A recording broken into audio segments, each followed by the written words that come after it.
I see Justin's lips move. I hear nothing. I think he's having a standoff with it. I think he's... Or maybe he is talking. I also see Nick's lips moving, but hear nothing. Can you hear me? Yeah, that's gonna. I can hear you. Okay. We're all to alone. Dustfire Media. How There are it is. you? There it is. You can...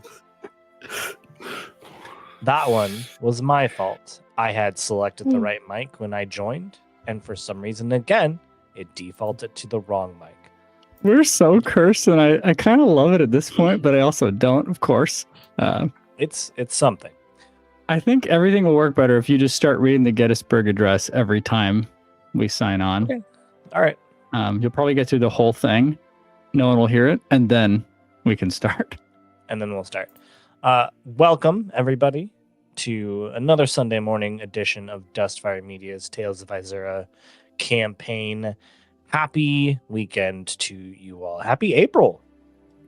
Whoa. Happy April. It's April. Sure My is. allergies have decided that they want to end my life now. Oh, no. So that's fun. It's a fun time.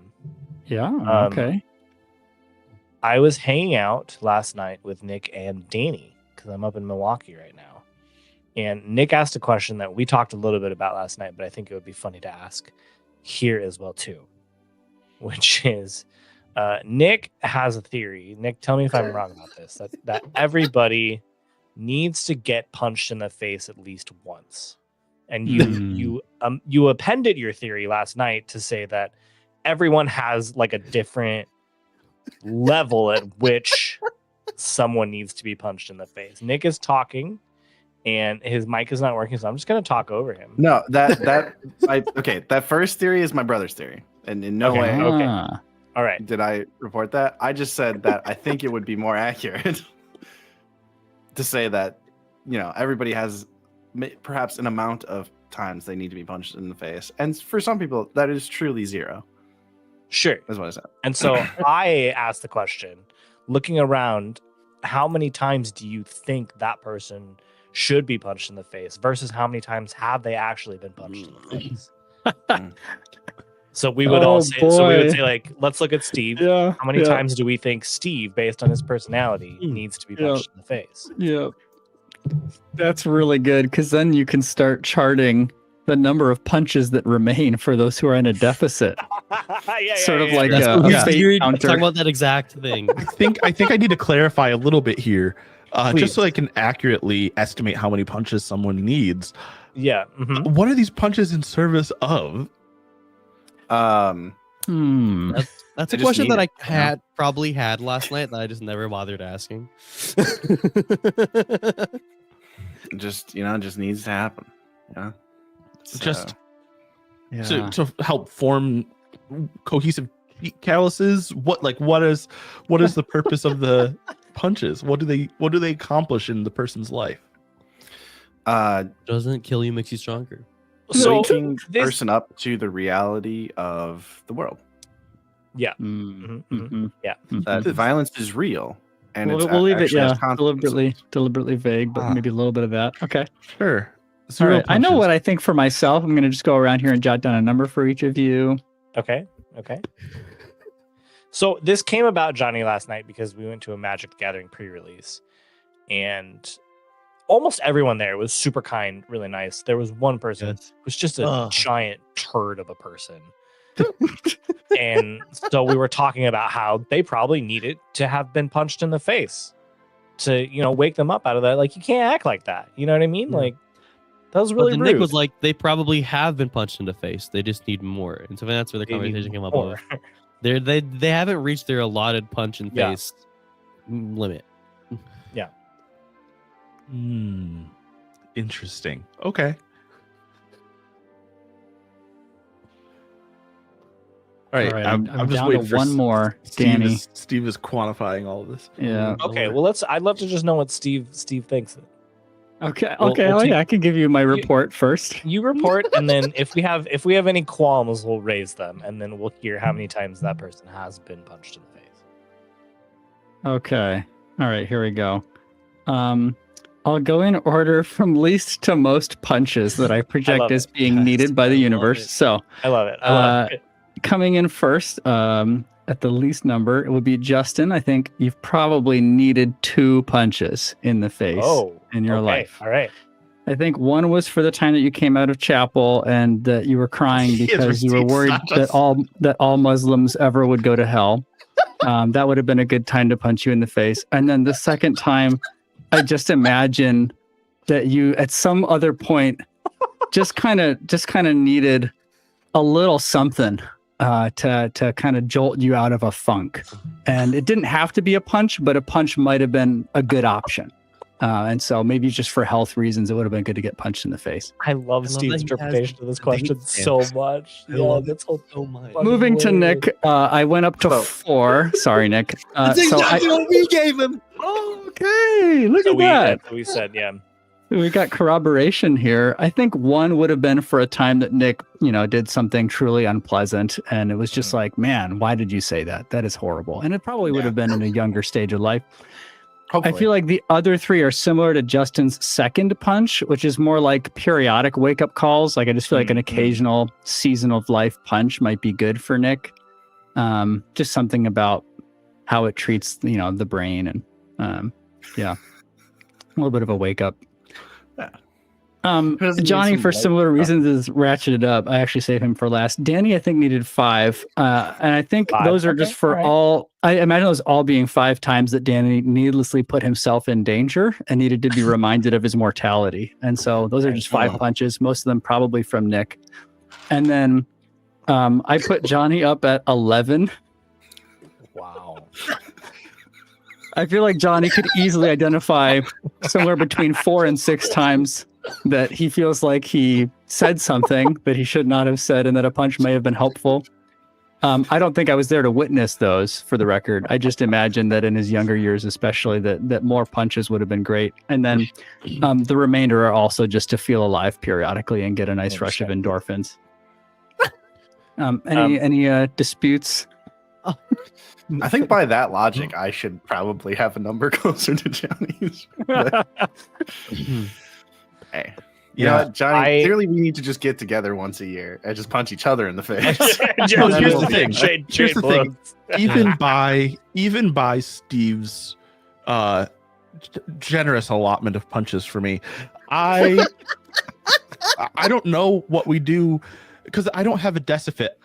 I have a surplus of punches still. I remain I mean, in the lead. The king of received punches.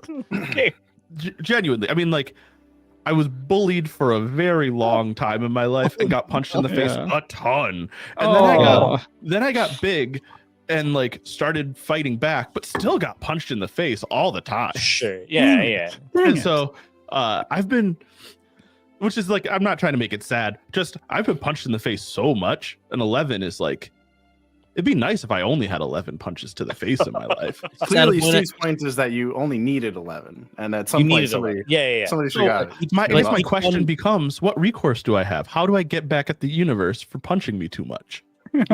Clearly, you have to After clear out 11. the deficit Well, I think of other I people. think there'll be a tax Right. return, and you'll put your punch tax on there, and then I just they'll- get to go around some punching point- people. Yeah. At some point, a being in the form of the children that bullied you will show up, and you will have to return the punches to them. The being is just a of horrifying children. amalgamation of all the kids who All his bullied him. children. Yeah. I would also like to point the spotlight to Steve for a moment and say Steve feels like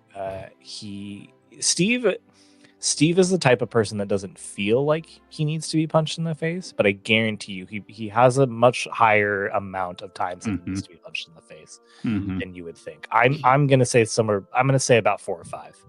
mhm, I accept. Yep. Okay, so Johnny clearly has the longest or Is the the highest. Yes. Not deficit. Was it Surplus? Surplus. surplus? Yes. Who has the highest deficit? Oh, So I want to point out, I don't know if I have the highest deficit, but I want to point out something that's very funny is the only time I haven't punched in the face is the exact reason Steve thinks I should be punched in the face. Because he decided to get punched in the face for fun. which is putting my life in danger.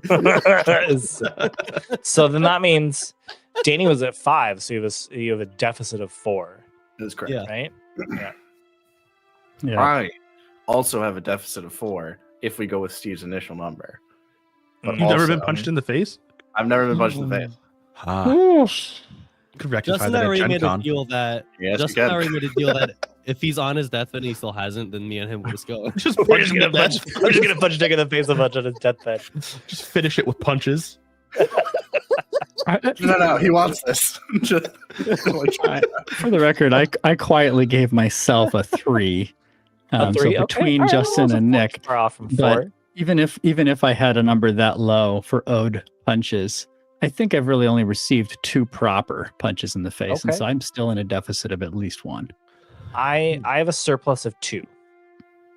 Okay. All right. Well, you could give me 1 if you would like to reduce your surplus does and that start work? getting Yeah. that punch credit. So you need to put someone with a deficit. Yeah. Yeah, I Whoever think- receives the surplus punches has to give I those think- away. The world building we've established is that if you have a surplus, you get to punch someone with a deficit. Mhm. Yeah. Johnny's I got a think lot of I will. punches to give out. Wonderful. Well, listeners, if you come across Johnny, run. Yeah, watch out.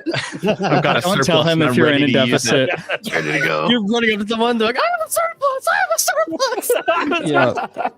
If you are interested in crowdfunding, like videos of us getting punched by each other to fulfill all righteousness, just let us know in Discord. And with that, I think I'll turn it over to our illustrious game master, Johnny Bunn. That is me. So let's jump into it, you guys. Last episode, you guys started going out on your mission to try and quell a bit of some battle preparedness on the edge of the forest and the grasslands. It looks like Jundin and their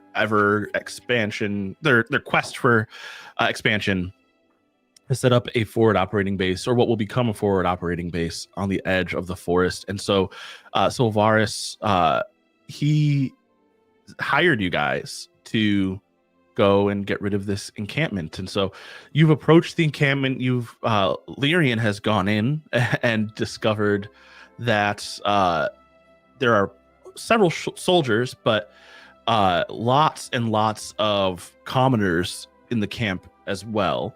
And I want to remind you guys that the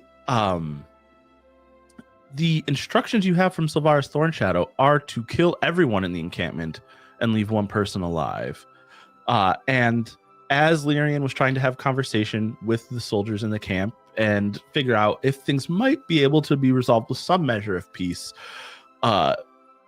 Jared of Larkold drew his sword, got the attention of the soldiers, and battle is now ensuing.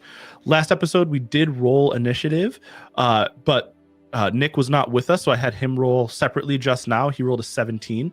And so just so you guys know the initiative order going in here, Cass is going to be first, followed by Lyrian and Pellis. You guys can decide between yourselves which order you want to go there. Followed by Jared, followed by the soldiers, and then the commoners.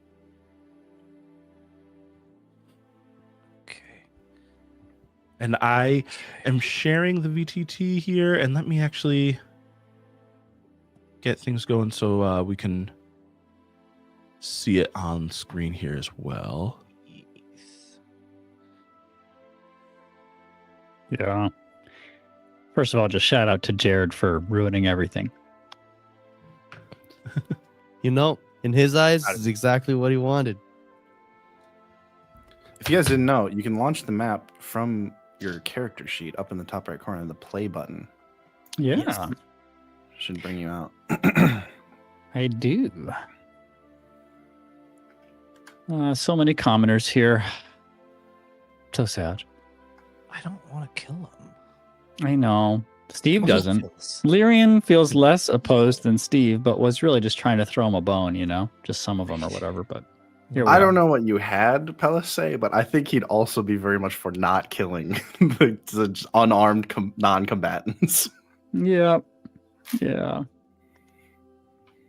I think the way that Lyrian voiced kind of reconciling these things a little bit as we debated what to do was kind of thinking about these rival factions and like not being super opposed to this because it felt like a true encroachment of one onto another, and Lyrian is in favor of sort of balance. And so while it is ugly and not ideal, she is somehow making peace with this.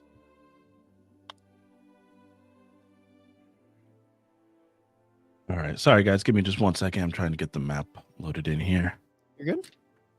That's all right. The first combat of the campaign. You know, we gotta find our bearings. We had another combat. We stopped it pretty readily. So We we did didn't have a indeed. combat. It's true. Right, we did not. Have That's a good point. We avoided a combat. And for my misspeak, I will accept 1 punch in the face. You know, they'll be at an even higher surplus. No, actually, he's got a surplus. Oh, so you can. Okay, so now you only have a surplus of 1. Yes. Yep. Alright. Yeah. Bet. Bet. Okay. Let me see here. Sorry. What the heck is going on? What the heck? Yeah. so- I think I'm conflicted now. Are we all conflicted? It's a sign of a good story. Commoners. Now that you see them, Justin, now that you I think like that's Commoner I 1 and Commoner 2. No, I genuinely think that's what it is. It's like from a distance we saw them and we're like, oh, there's only a few soldiers. Uh-huh. And we get there and we're like, oh, these are just like people. These are just like people. They're just like hanging out. Yeah. Sorry, can I have a bit of a while Johnny's trying to figure out the thing? So we're in a certain region, the marshland, Grasslands. grassland. We're in the grasslands, Yeah. and the overlord of that area. No, the overlord of the forest Okay, wanted It us has to sent kill us. people because sent us to take out this encampment because the overlord of the grasslands is trying to encroach on the forest. Oh, okay. Yep. And so it was a kill everyone, leave one alive to basically go back to the overlord of the grasslands to be like, we shouldn't do this again. Yeah, we were promised pretty handsome pay as well by Sylvaris Thornshadow, overlord of the Darkspire Conclave in the forest. And, for what it's worth, Danny's character really doesn't like Zareth Bloodblade, overlord of the Grasslands. So There here we go. are. Okay. And Jared be is in excited to pull his sword. Yep, I got it now. Yeah. Second. There you go. Look at that nice screen share. Yeah, All these look at lovely that. commoners. Yeah, so now you guys are faced with the reality that I did mention last episode that the Jundin army is notorious for putting commoners and civilians on their front lines, and you're seeing an example of that here. But now it's combat has initiated. It's your go, and Cass, you get to start us off. Good. I Good. think. To be clear, we are slightly off to the left. Yes. Yes. Yeah, we're off to the left. I think I'm going to cast Mage Armor on myself. Okay. And then For new folks in this system, Justin, what does Mage Armor do? Oh, yeah, Mage Armor, because I'm a sorcerer, I don't wear armor. I'm not proficient in armor. So it increases my armor class, which is how hard it is to hit me, from 13 to 16. So pretty decent buff to there. Oh, great.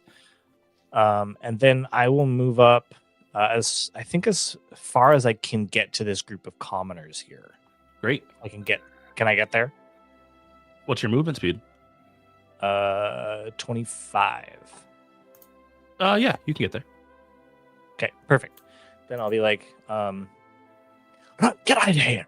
This is gonna get real ugly. We don't want you to get crossfires. Make a persuasion roll. This is like cast this whole thing, man. Come on. That is 7. Okay. All right. Is that your turn? That I guess is my turn. All right, Lyrian or Pellis. You guys decide who's going next. I'm going first. Okay. Go for it, Pellis. Pellis. Cutting in. Tell us, I Pellis. will. It's the only time I get to do that, just once. Okay. Let's see here. What kind of range am I in front of everybody? I'm gonna move up, probably like here-ish. I think my movement can take me there. Got 30 feet. And then I will cast Bless at first level on. I think I can get all 3 of my friends. Yep, 3 creatures of my choice. So I am now holding concentration. You all get blessed. Whenever any of you, make an attack roll or a saving throw before my spell ends, the target can roll a d4 and add that number to an attack roll or saving throw. Nice. Yeah. So I target all 3 of you. You all have this buff, and as he's like, casting this sort of like divine magic, Pellis is like, please do not harm the unarmed non-combatants, or I will take away my divine magics from you.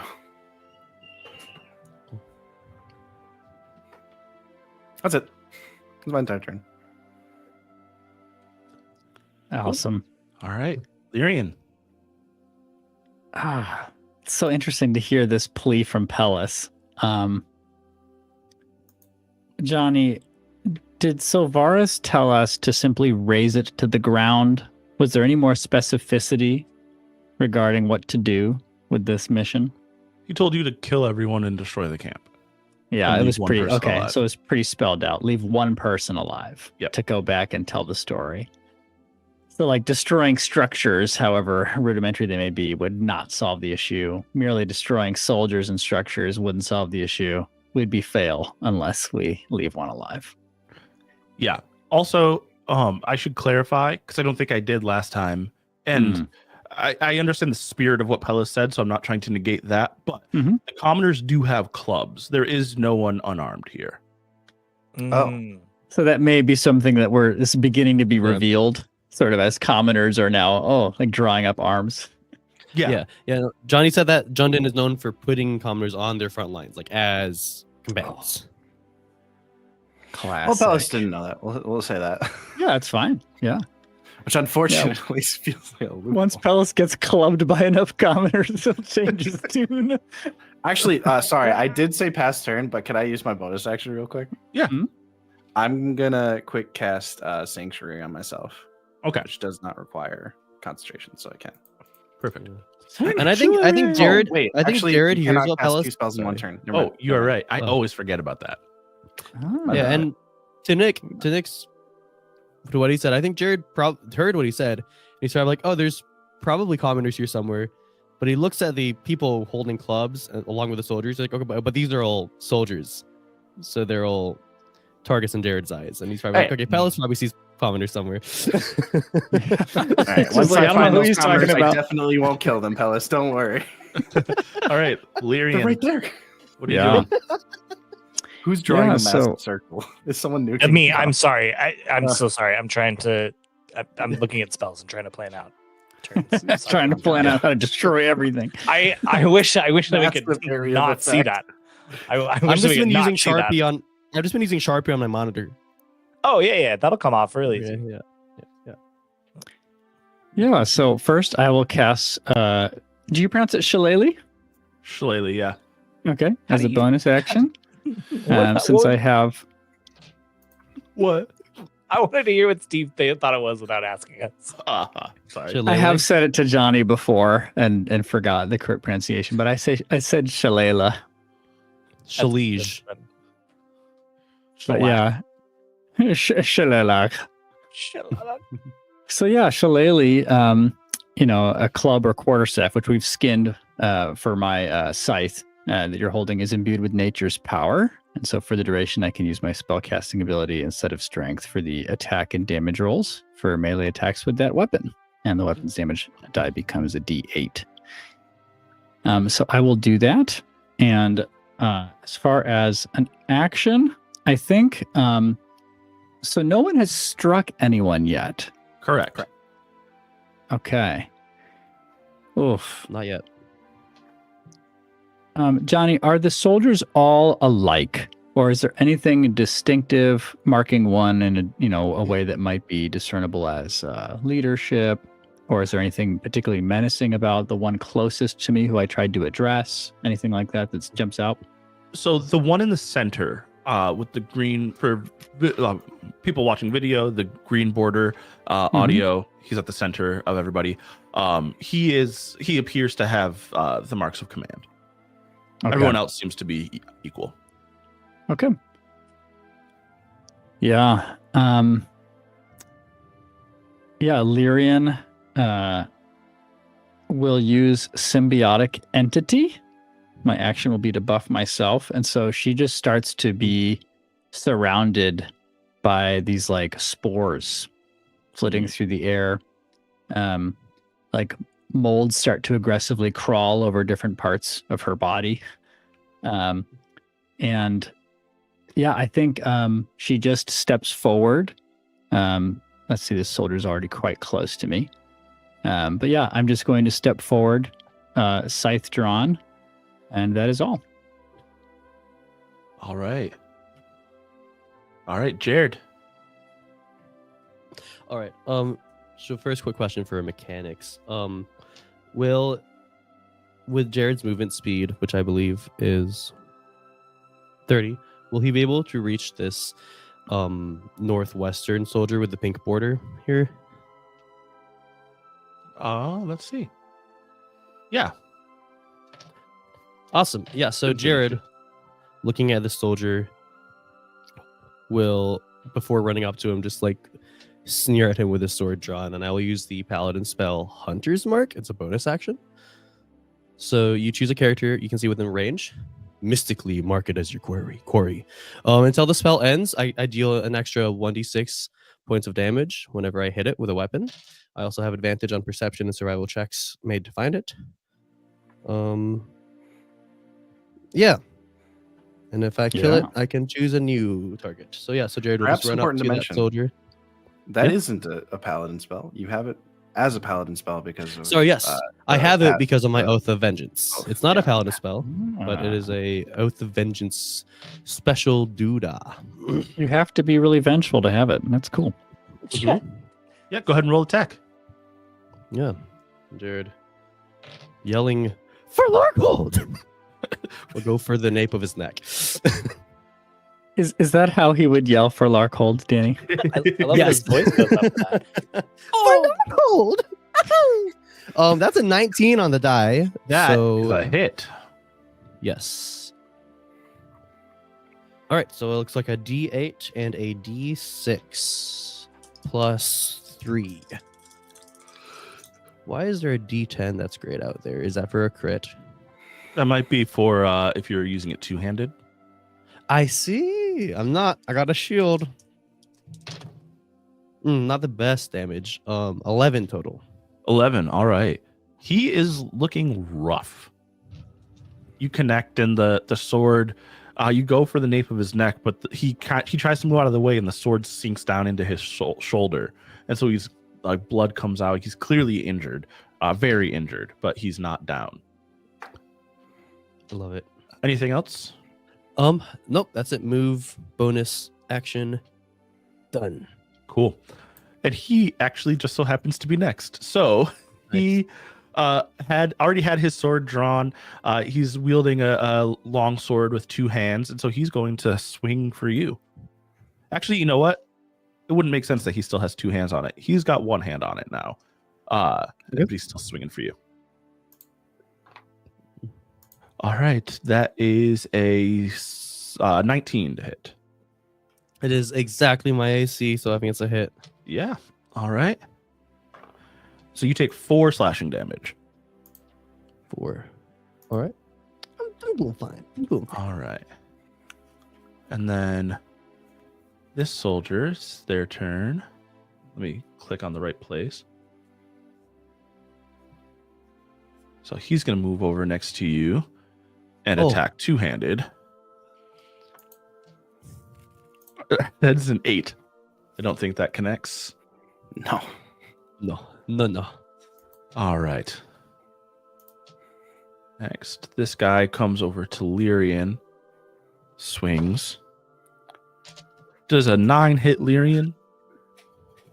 So before I ask, the guy stepping into this space, does that trigger my reaction of Circle of Spores? Oh, yeah. Okay. Would we account for that first? Yep. Okay. All right. So Circle of Spores. I think I like how this is coincidentally also like feels enhanced animation wise by the symbiotic entity buff. But for Circle of Spores, let me look up reaction. Or rather, Halo of Spores. Circle of Spores is my subclass. Halo of Spores, I get 1d necrotic damage. Let's roll that to a creature when it moves into a space within 10 feet of me or starts its turn there. If it fails a con saving throw, DC 13. So I guess I need you to roll that first. All right.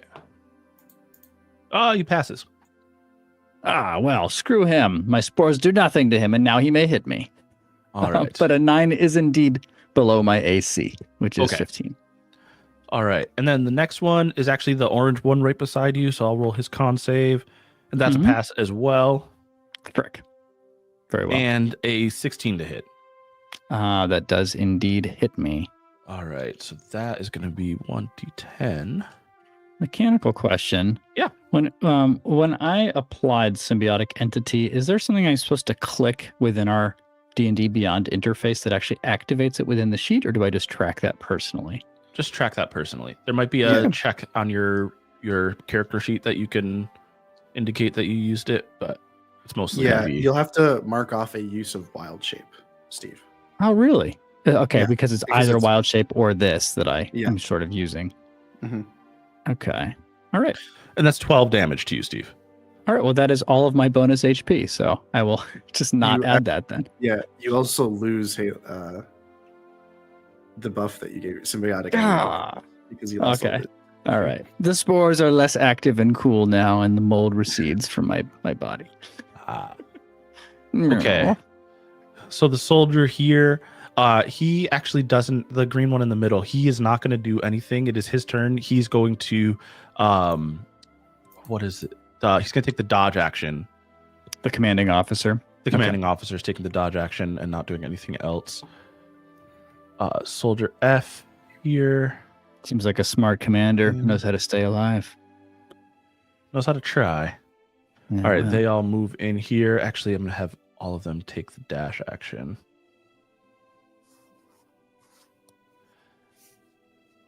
All right, and then that ends the soldiers' turns, and the commoners all just huddle closer together. None of them are doing anything. We circle around back to Cass.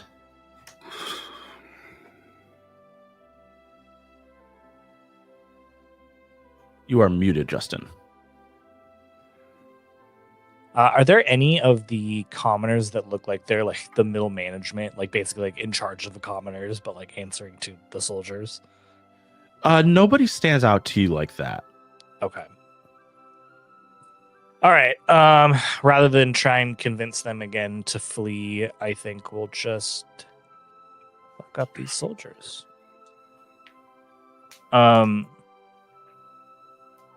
Cass looks at the soldier to the east of Jared, so just north of her, and points her finger, and this like inky black tentacle starts to form into a spike, and then just goes darting towards that soldier's head. And I'm going to cast Mind Sliver. Ooh, what's that do? I drive a disorienting spike of psychic energy into the mind of one creature you can see within range. It must succeed an intelligence saving throw or take 1d6 psychic damage and subtract 1d4 from its next saving throw. Ooh, what is the DC on that? It is a 12. All right, roll a 13. Darn. So I think nothing happens. Yep. Okay. That's fun.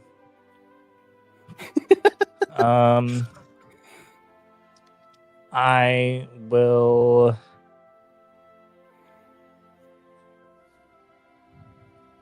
I'll move. I'll move just up here, Okay. next to the commoners. And I will intentionally like put my back to them as though I am like protecting them from the soldiers. Okay. All right, Pellis.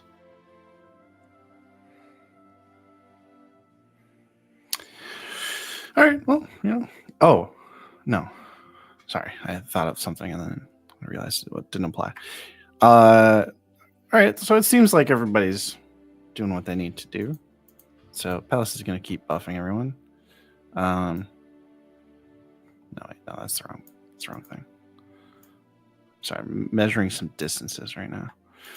Okay. Classic switch to D&D. Just want to call that out. Don't mind me. I'm just measuring distances at the moment. Something we have never said in any of our previous games. Hold Okay. on, I'm just measuring distance. You guys are just within 30 feet of each other. So, actually, I think it might make more sense. Yeah, everybody's within 30 feet of everyone else. All right. Yeah, I will use my class ability, Emboldening Bond. So as an action, I choose up to 2 willing creatures within 30 feet of me. I'm going to do Cass and Lyrian. And I create a magical bond among you for 10 minutes, or until I use the feature again. While you're bonded, and you're within 30 feet of the other creature you're bonded with, you can add another D4 to any attack roll, ability check, or saving throw on your turn. Okay. So that one doesn't extend to like the whole round, I don't think. And it's a once use. Yeah, For once each of us. Yep. Sorry, it's the once used per round because it's once per turn, which is confusing. Yeah. So it just doesn't extend to your reaction, just on your turn. Exactly. Yep. Okay. But it also says saving throw, which is, I guess, if it's on your turn and you have, like, if you walk into an area of effect, I guess that's what it's for. So yeah, Emboldening Bond, you get an extra D4 on your turn, and then obviously you still have Bless up, which is a D4 to every attack. I actually forget. I believe so. Yep. So that's not something we would have to cash in. That's just enduring for now. Yeah. That's And that awesome. affects all 3 of us, right? Bless affects all 3 of you. This Okay. bond is just between Cass and Lyrian. So yeah, you literally, Pellis like holds out a hand towards each of you, and you can feel like the magical energy sort of like sync your sort of like life forces together a little bit. And your Whoa. will. Yeah. Oh, I love it's not that. like- Lyrian it's not would like a vibe with that. straight, yeah, it's not like Yeah. a straight up like telepathic link or anything like that, but you can Mhm. like feel each other, and it Yeah. you can feel the strength in sharing your efforts. So Cass and Lyrian are adding 2d4 to essentially every roll here. If One yeah, D4, if they choose and if we every choose to attack use and the bond, saving then throw. we cash yeah, in the once. bond you only get Oh. you can only use on one thing. In your It's like turn. bardic inspiration, right? Like Mhm. you cash it in But when you you c- cash it in. No, Yeah, it but- keeps, but it's It refreshes Pushes every it. turn. Yeah. So if you had an attack on your turn, you could use the 2d4. But if you have managed to also have to need like a save on your turn or not on your turn, you could not use Emboldening Bond again. Okay. Or not on your turn. on Cool. your next turn, you can do it again. Exactly. Wow. Thanks for the buffs. That was Cleric? the whole point. And that wasn't a spell, so I will be casting Sanctuary on myself this turn. Sanctuary! Amazing. And what does Sanctuary do, Nick? Sanctuary, ironically, the same name as one of my abilities when we were still doing Heroes by Hearthlight. So I ward a creature against attack until the spell ends. Any creature who tries to attack me with anything, even a harmful spell, must make a Wisdom saving throw. On failed save, they must choose a new target or just lose the attacker spell. It doesn't protect me from area of effects. So it's just like the intention to attack me has to like, they have to like really try to hit me. That's cool. Cool. Is that the end of your turn? That is the end of my turn. All right, Lyrian. Ah, okay. Yeah, I think Lyrian will just swing in a wide arc with her scythe and say, "You should have been more hospitable." And I would like to take a typical attack here with my Shillelagh enhanced. I just did it again. Shillelagh enhanced scythe. And that will be, I just made sure I'm correctly rolling 1d8 plus 3. Base 6 plus 3 is 9. Sorry, that was for damage. Where do I roll to hit? I should be rolling with my spell casting modifier, so that's wisdom. Reverse order here. So 15 plus 3 is 18. I assume 18 is good to hit. And this is the guy directly in front of me to the east, Johnny. Okay, with the orange border. Yes. Okay. What did you roll to hit? I'm sorry. 18. 18. That'll hit. Go ahead and roll damage. Sweet. All right. Can I keep the roll that I just did out of the wrong order? Sure. Or What was it? 9 Nine? damage with the scythe. Yeah. Okay. Cool. He takes it on the chin. He's still standing, but he looks hurt. Anything else you want to do? Delightful. Let me lean into my more seasoned D&D table here, especially Nick, who has an eye on druid stuff. This is my first time playing a druid in this system. Nick, is there anything else that you would think of doing in my shoes with a bonus action or anything else like that?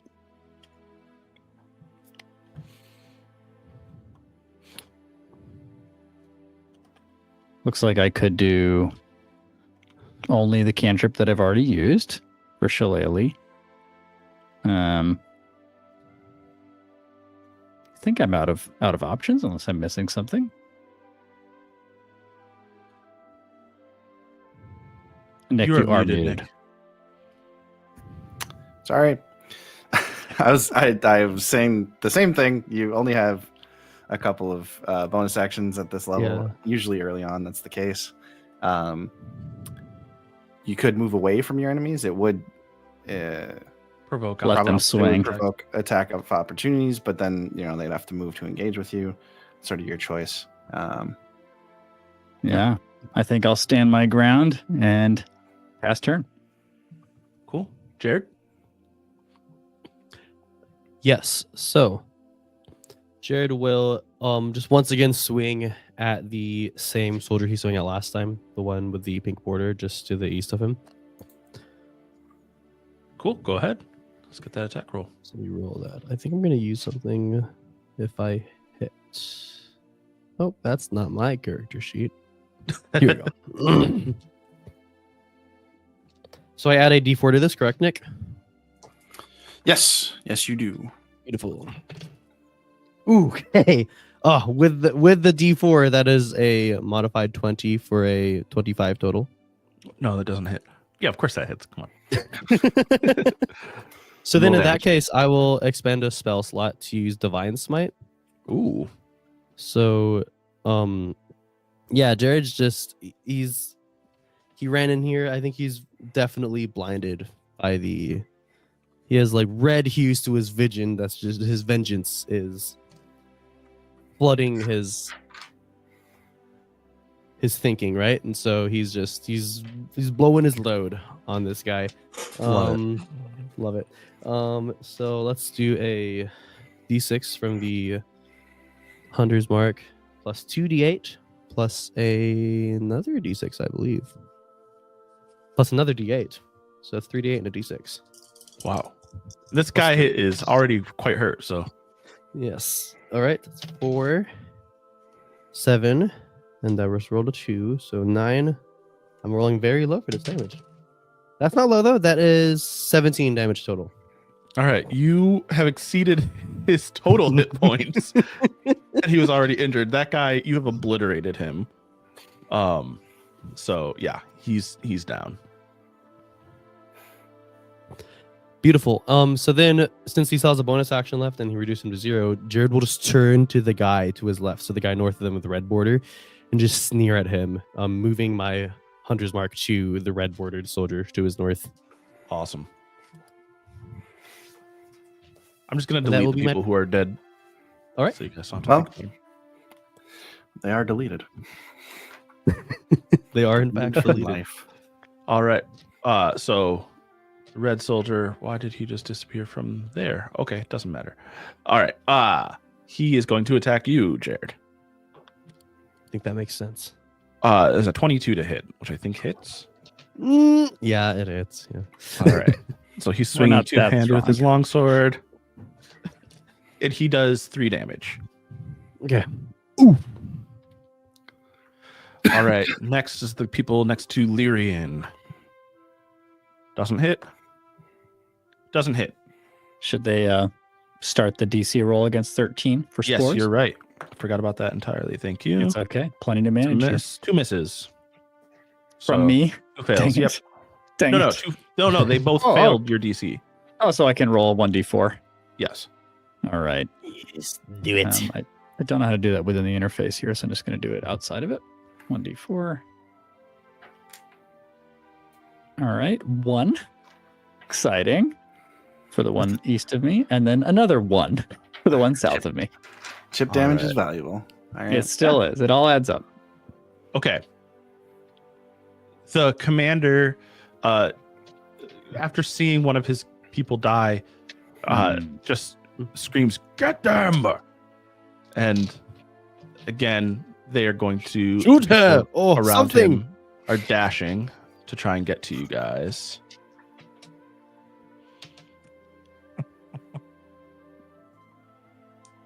And actually, that one's gonna stop right there.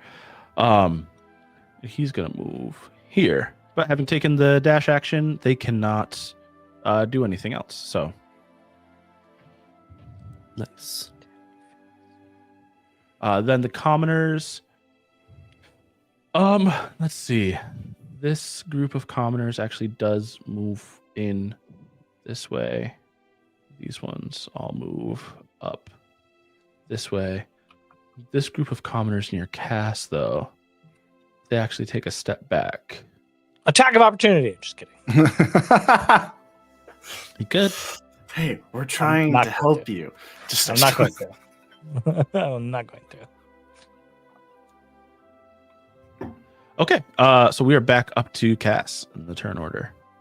Yes. I know I have this guy right below me, but well, actually, can I get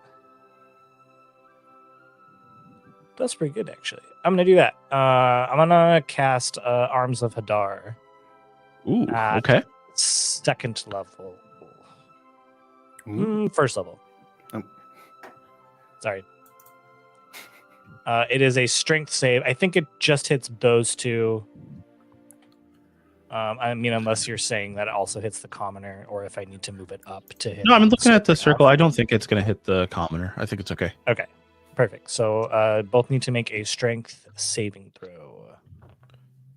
Okay, let me check what their saving throws +1, 13, and a 10. So 13 is a pass, 10 is a fail. Okay. So the orange one fails. So 9 damage to the one who failed, and then half that to the one who saved. Okay. And they can't take reactions. 5. Nice. Now, what do the arms of Hadar look like, Justin?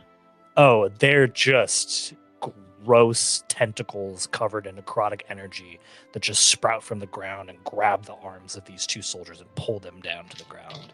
Yeah, you watch as the arms wrap around the arms of the one soldier closer to Lyrian, and they pull both of them down, but they keep pulling the one near Lyrian until they are like ripped below the surface of the ground and disappear underneath. Lyrian's eyes go uncharacteristically wide, just like as the one that she was attacking just like seeps into the dark tentacles.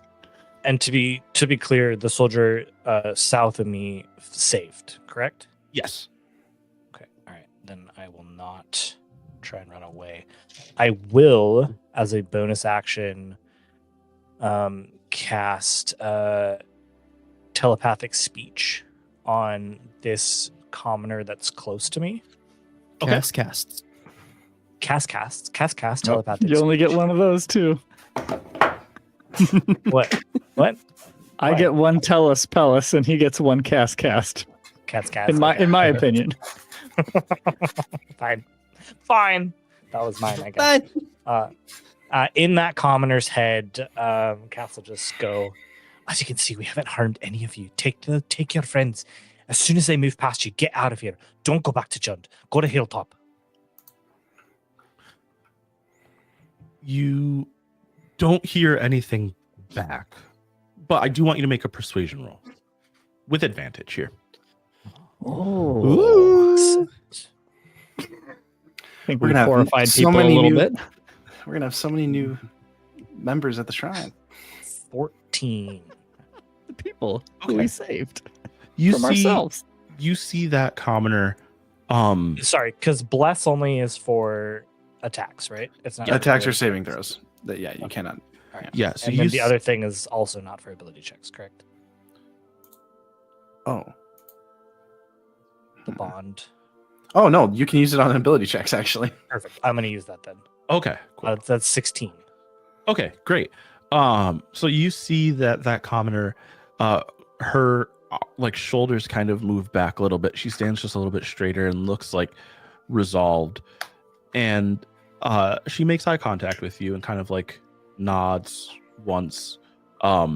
There's still a lot of like fear in her eyes and those around her, but you see as your turn ends, she turns to like speak with the other commoners around her. Nice. Mhm. Okay. Pellis. Okay. How are my teammates looking? I don't want to just like hear health numbers. Good, because I don't want you guys to just say health numbers either. Fantastic.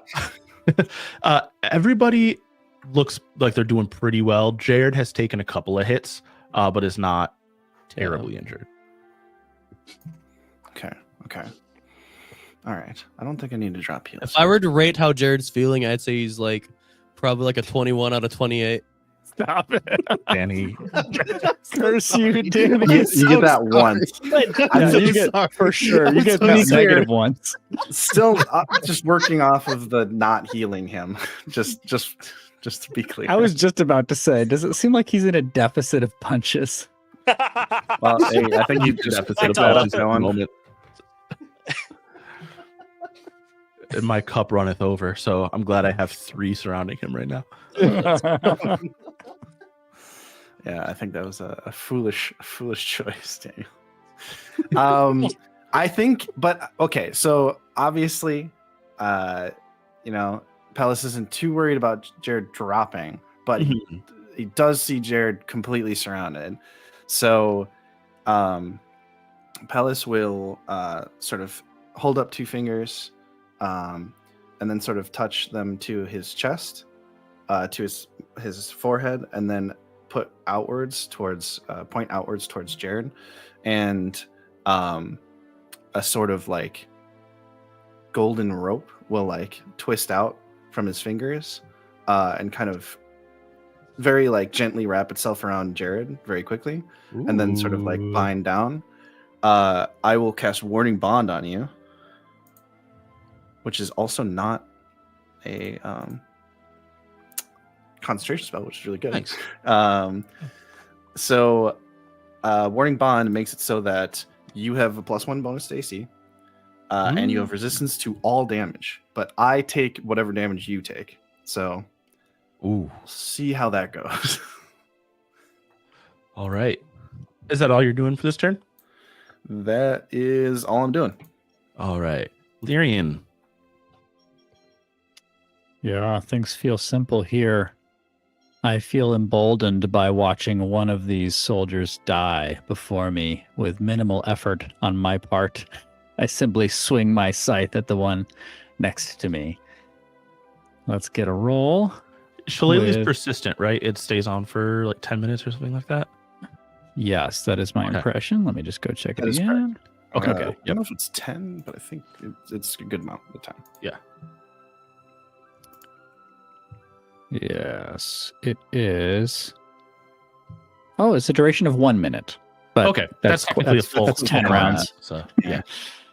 Yeah, so that is, conceivably something I will have to track a bit. but- yeah. Let us attack. Please do.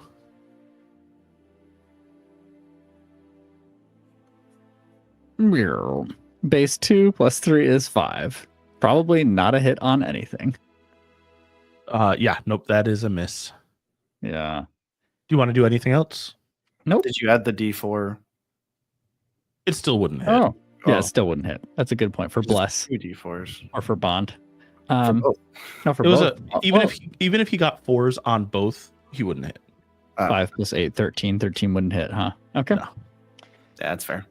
Swing and a miss, and I think I'm just curious, Johnny, as I look out at these clusters of commoners, is there anything I'm noticing? Is there anything Lyrian is seeing as a shift in behavior? As a shift in behavior, Mhm. no. Okay. Not so far. Yep. Because the sheer numbers of people, if they all get emboldened, is actually quite terrifying. Okay. All right. Jared. All right, Jared will now turn to the. My apologies. Turn to the previously unhit, or the still unhit soldier with the red border to the north of him. He will just first. First? First. No, Are you freezing, he's or just you gonna swing at what him. is that? He's just swinging at him. He's just swinging at him. I'm just thinking. Thinking's Oh, a yeah. dangerous thing to do, Danny. It is. It's terrifying. Okay. Okay, so that is just a 15. Okay. That misses. All right. Then Are you doing anything else? Wait, did you add the bless to that roll? I did not. I did not add the lesson. How long does that last for? Minute. Nice. That's like 1,000,000 rounds, right? It's 10. It's the same as one- Pathfinder, Danny. One I don't know if billion. this changes. I don't know if this changes anything, but I just add 1, so 16. Okay. Yeah. No. Still a miss. And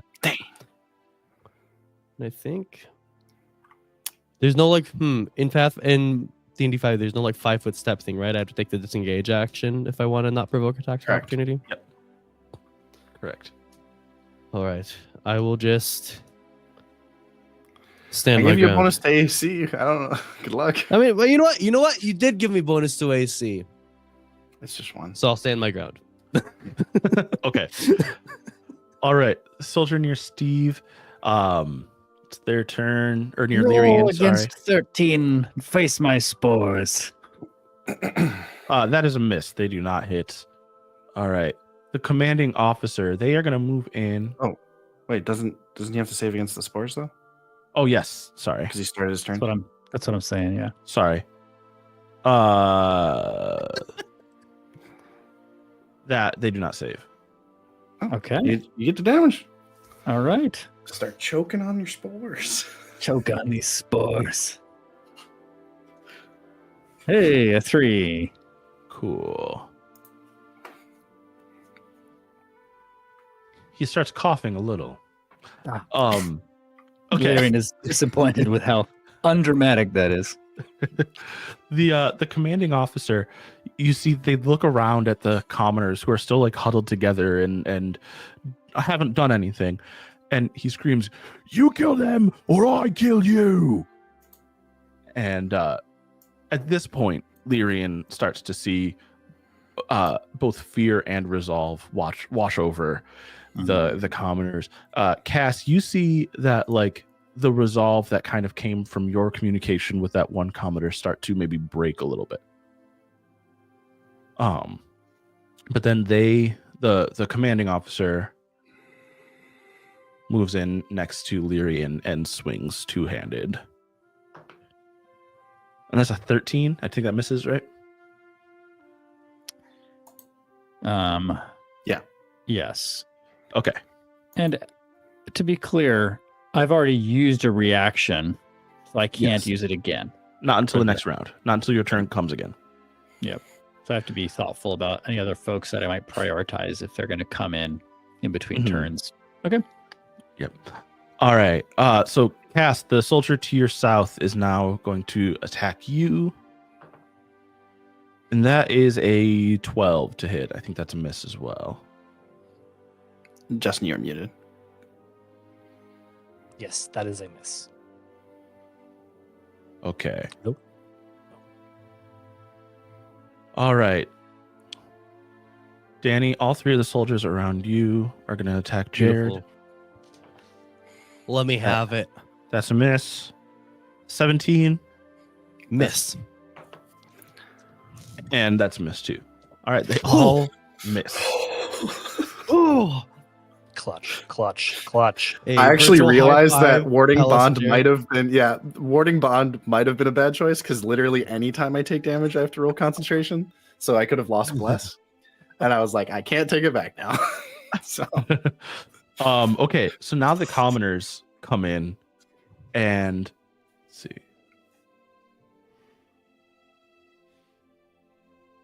So let's see. This one moves here. There, they kind of spread out a little bit.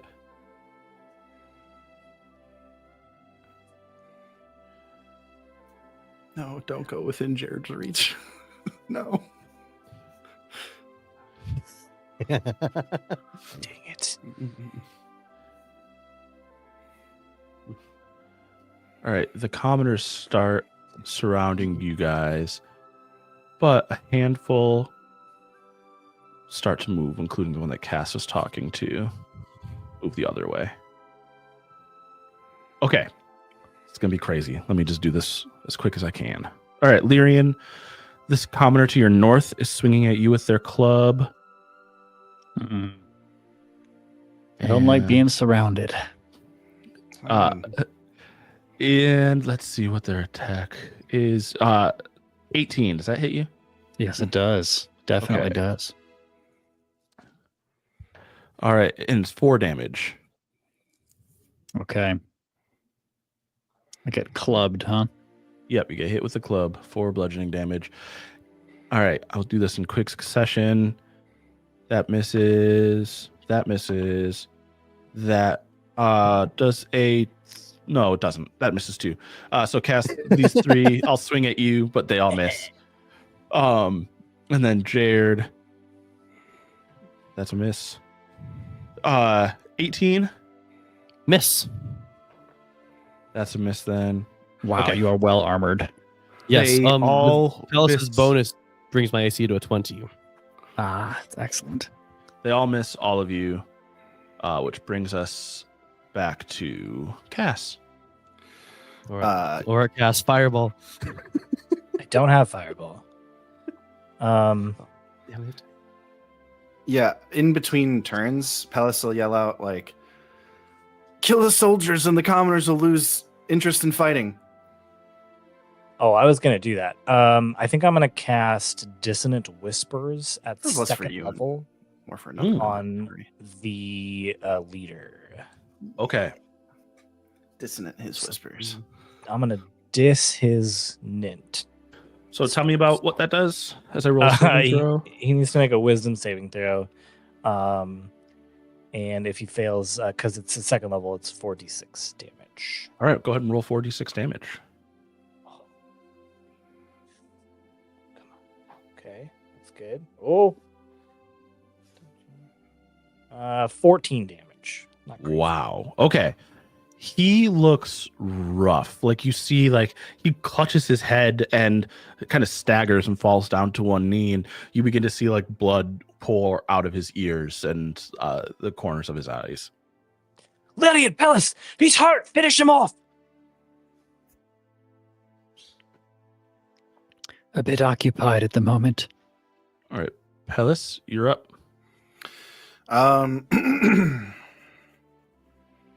Is this a He's good right. idea? It's Probably the not. leader, Steve. To be clear, it's the leader, so he's right in front of you. Yeah. Oh, thank you. This is probably ill-advised, but I'm going to do it I do anyway. feel overwhelmed. I am surrounded by 4 people and I just got clubbed, but I agree. I should realize that. I think Pellis raises his longbow. Reverse grips an arrow and knocks it and aims for the leader. Ooh. Let's roll an attack, baby. I don't have any of the bonuses I've given everyone else. So just a straight +5. Let's go. All right, I shouldn't have done that. Also, I lose Sanctuary because I attacked. So So an 11 That's- total. 11 total, yeah. Okay, I so that's a definitely miss. missed. Yeah, so just like an arrow goes whizzing past. Yeah, the arrow you see just kind of like shoots, just like it threads the needle right between everybody and off into the. So kind of a minor miracle that I didn't kill someone else. Yeah. For context, Pellis never fired his bow at a person before, or even probably a living target. Oh, So interesting. Ooh. All right. Is that everything that Pellis is doing this turn? do I have a bonus action that would be useful? Oh, I will. Am I worried about Lyrian? I don't know. Are you? Are you? Well, You did see In- Lyrian take damage, and it, even though it was a very similar hit to what Jared took earlier, it seems to have hurt Lyrian more. I'll blow first level on Healing Word as a bonus action. Which I believe I have, Wow. which should give you 5 HP. Wow. Awesome. I am blowing my spell load. Yeah. You definitely are. That's the turn. All right, I'm just gonna Lyrian. get into a fight after this. Johnny, if I registered this correctly, the leader before me is in a rough state. Is that correct? Very much so, yes. Okay. Then I don't think that having been surrounded and just clubbed that I would be particularly creative in this moment. I think I'll just slash one last time. What I hope is one last time with my scythe. Here we are. Okay. Swing. Does a 15 hit. Oh, actually, I get to add my bless. Let's roll 1d4 for that. Outside of here. That is a 4. Does a 19 hit? A 19 does hit. Nice. All right. Yep. And I can use both bond and bless as it relates to my damage roll. Is that correct? No, that was just they for only attack. affect your attack roll. I see, not the damage. Okay. Yeah, it just makes you more accurate.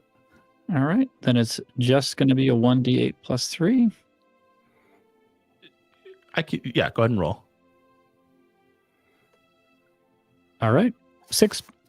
All right. You were going to say that it won't really matter much. it wouldn't. If it's +3, he's dead anyway. And so yeah, you hit him with your scythe, and he doesn't even flinch. He doesn't try to flinch away or anything because he's occupied by the dissonant whispers in his head, and you take him out. So now, is there anything else you want to do? I think just for flourish and to make sure that enough commoners pay notice that the one who was sort of coercing them is dead, I will decapitate him. All right. Nice. Let there be no question. Roll intimidation for me. Oh yeah, I'd love to.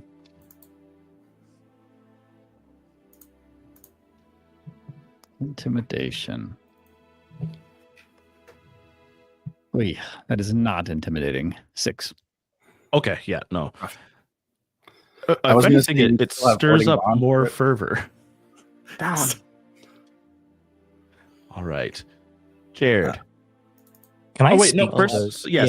yeah. Cass wanted to. Yeah, speak. I wanted to speak to the commoner. I know they're running away, but just one last sort of like, please get your friends, convince them to go. We don't want to kill them. We've already killed your leader. We're gonna kill the other soldiers real quickly. Please.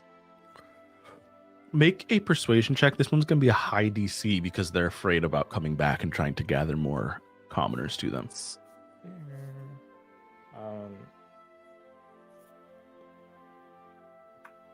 I cannot add boarding bond.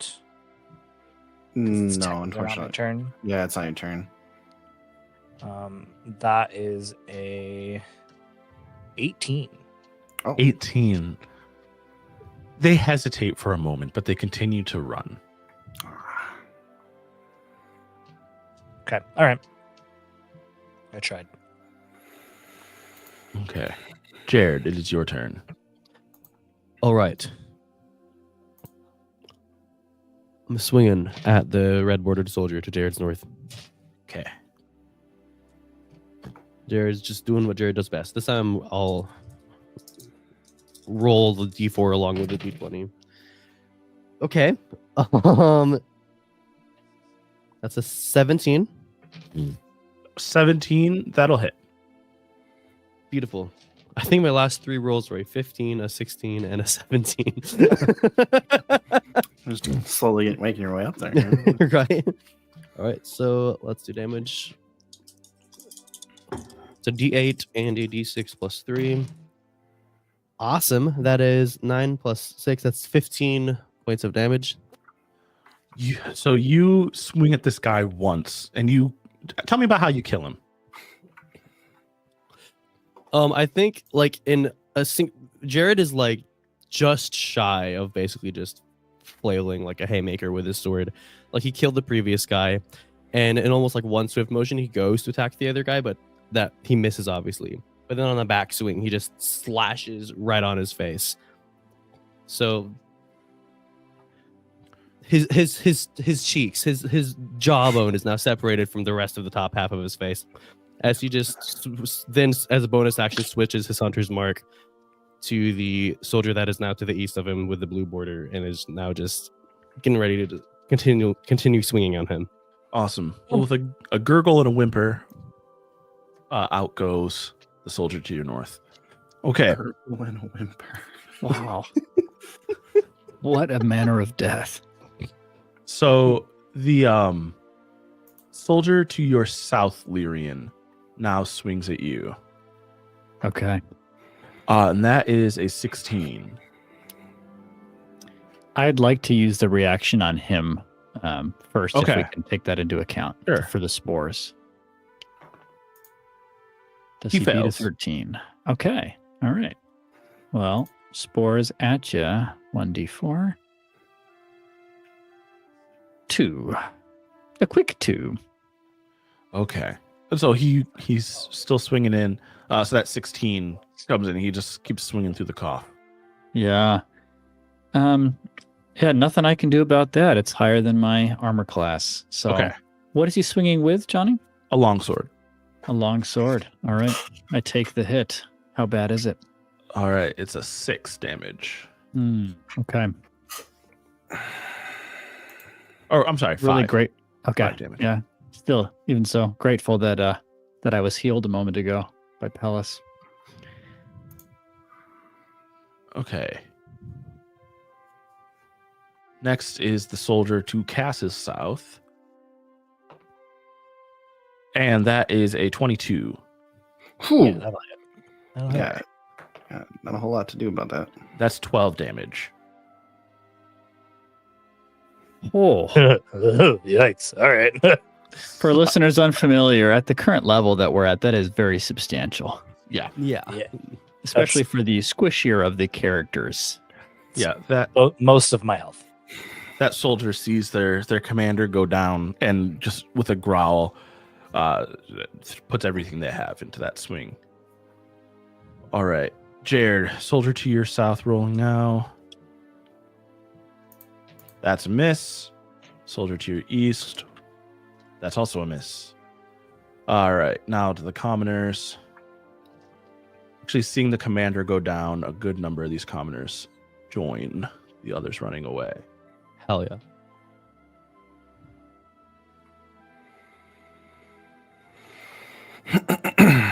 Say actually all of these. I'm just going to take them off the board completely because they are fleeing.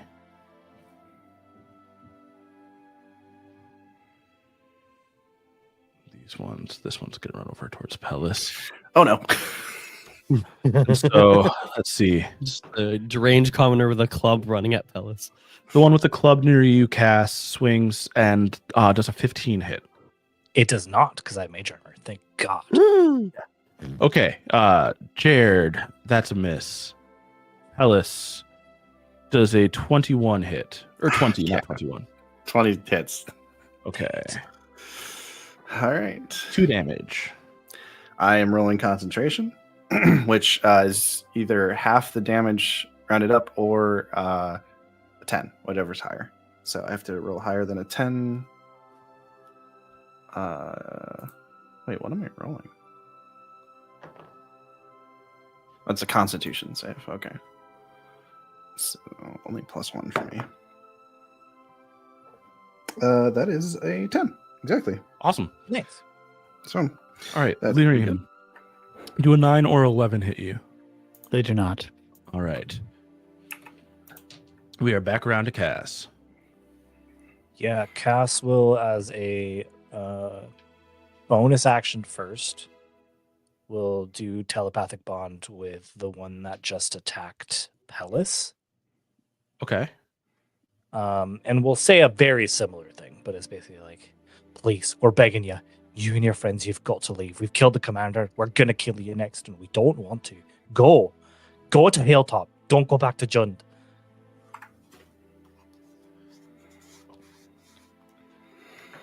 Yeah, go ahead and make a persuasion roll. It's I'm a halfling. It was a 1, but I'm a halfling, so Yeah. I'm gonna spend my lucky. That's 14. Okay. luck. That particular commoner just drops their club and flees. Wonderful. Oh, thank God. Hellas, do you want to take Attack an of attack opportunity. No. I'm right. I just slap him with my. Yeah, he does like he just kind of quick like slaps him as he turns to, just like a how dare you, Yeah, how dare you? What is wrong? And the commander goes, Shame on you. Shame on you. And then Cass will turn to the soldier that just swung at her and said, "Good. Now that she's gone, you made a big mistake." And will cast Dissonant Whispers on him at first level. All right. And that's a save, right? That is a wisdom save, correct? Definitely fails. Wonderful. Oh, God. I dropped my D6. Oh, no. Oh, yep, there goes Justin. Yeah. Rolled a 2. Dropped a D6. Hang on. Okay. 9 damage. All right. They look significantly hurt. They are in a similar state, falls down to his knees and is clutching his head. Very similar sort of scene to what you saw with the commander. And I think. Oh, and must immediately use its reaction if available to move as far as its speed allows away from you. Wow. All right. So it will do that. Do you want to take an attack of opportunity while it moves away? I mean, yeah, if I can. that's so crazy. Oh, I don't have a melee weapon though. You You do an could unarmed try to strike. punch him, but You can punch him. Okay, I wasn't sure if you could because I know that. well, what is your strength modifier? 1.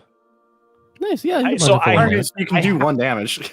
Yeah, I have a dagger in my inventory. It's just not equipped, I guess. Yeah. I So it didn't doesn't say cost you anything to just take a weapon out. Oh, okay. Then I'll take a dagger out. Just for a quick slice. Yeah, quick little slice. So I he's already can moved around the add- map, but yeah, go ahead and I can add warding bond and bless to this. Yeah. Wow. That's 20, that's a hit. Yeah. and that is 6 damage. He is dead. Wow. You do this thing and he turns to flee and just you slice him and it just finishes the job. Hell yeah.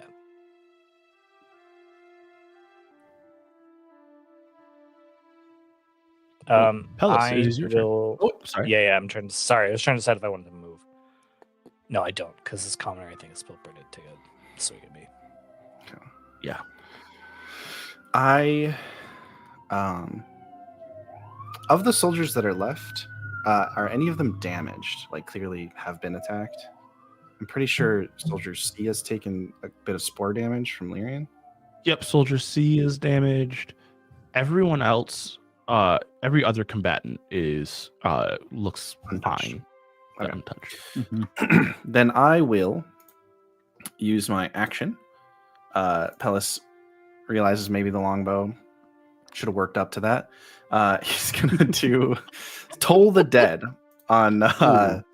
So he holds out his hand and brings it into his chest, in like almost like a prayer, and you hear the ringing of a bell, and it sounds like a bell tower, like chiming in like a new hour or a later hour, and for you it's all like very distant, you know, maybe you don't even hear it in the heat of the battle, but for him it rings in his mind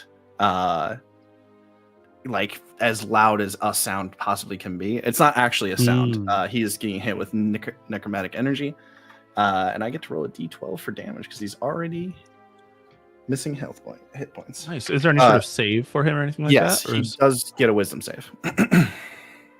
Okay. How What's your wise DC? is he? 13. 13. He fails. Yes. That's a cool Unreal. spell. Forgot what a d12 looked like for a second.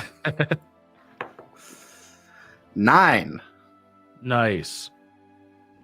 You watch as his eyes go wide and he clutches his ears and then falls down dead. The bell tolls for thee. The bell tolls for thee. Yeah, bonus action. I will use my last first level spell slot to healing word cast. So he does that, and then once again puts his hand up in prayer, sort of like a flat hand, and looks towards Cass. And I should also describe when that'll be 6 HP.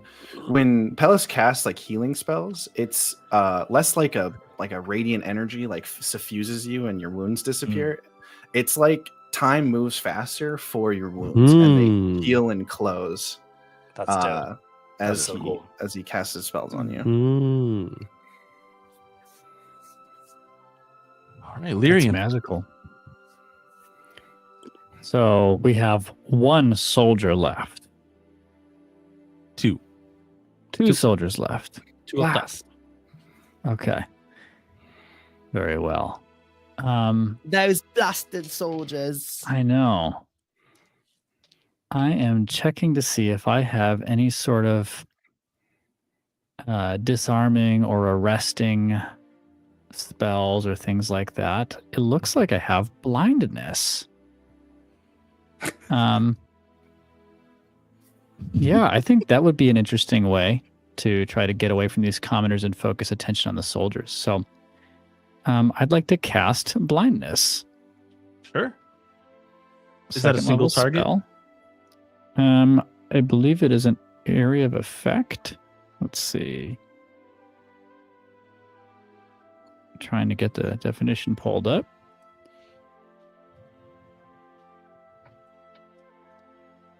Oh, it is one creature indeed. Yeah. That is not fun at all. I have two creatures to deal with. Is there anything else I could do alternatively? I'm hoping that Johnny will give me possible mechanical help or that I'll roll well. Wait, you said you're doing it at second level? Sorry, it's just a second level spell. Oh. Gotcha. Yeah, I'm not gonna do it. I'm sorry. I did assume that I could blind them both. That is a learning curve issue for me. You're good. I'm gonna You're look. good. I'm gonna look at what would happen if I used entangle instead. Each creature, if I did that in the area where they'd be having to essentially fight against that. But I could still not walk away from folks who are entangled without issue, correct? I'd give them an opportunity attack. If they wanted to take it, yeah. Yeah. Man. Well, It's if hard they're to restrained, get away. they cannot do that. Yeah, if they're They can- restrained. If I use really restraining them, if they would not be able to hit me. Yes. Is that correct? If they fail, they Mm. will be restrained, and the restrained condition is basically like you can't do anything except try to escape restraint. And you also Okay. lose your reactions. You don't Remember. lose reactions. Speed becomes 0. Attack rolls against you have advantage, and your attack rolls have disadvantage, and you have disadvantage on dexterity saving throws. So they could Oh, so they could still attack. take their It's just that attack they of had opportunity, but disadvantage. disadvantage. Yeah. Sorry. I I th- cut you off so for no reason. and another question just for learning, because there are 2 right next to me. If I use an action to disengage from one, that's the most I can do to disengage from the 2 of them. Correct? Like I'd step away and one would have an opportunity attack. Is that right? Don't know. That's a good question. Like I'm assumed that I'm engaged with both of them, as it were. No. So when you take the disengage action, your movement doesn't provoke opportunity attacks for the rest of the current turn. So you could just take. the Okay, so you can disengage run action. from a group using disengage without That is provoking. Yeah, I will do that then. I would like to take the peaceful path if possible here. Peaceful might be a generous word, but I will disengage. And so Lyrian just sort of ducks from under a club swing and just sort of lowers her stance and retreats. And let's see, how many squares of movement do I have? Each one is 5 feet, correct? Yes. Yes. 10, 15, 20. You actually have 7. I can go squares. diagonals, correct? Yeah. 25, 30. I will move up north to the soldiers that are nearest to Jared. And that is all. Okay. All right, Jared, your turn. All right. I'm going to roll. I'm going to add a d4 because we love clerics. Which one are you attacking? The blue one. To your That east. is yes, to my east. Yeah, the blue bordered soldier to my east. That's a 24 to hit. That'll hit. So let's roll that d8, a d6 plus 3. Oh, beautiful. So that's an 8 on the 8 plus 2 plus 3. So that is 13 points of damage. Wow, nice. He looks like you really walloped him there. He is severely injured. I'm like, yeah, okay. I was like, I could have divine smit, but I already no Yeah. takesies, hands off steps, please. So the these 2 soldiers, they kind of assess everything happening, and they're both gonna flee. So everyone is going to try and flee here.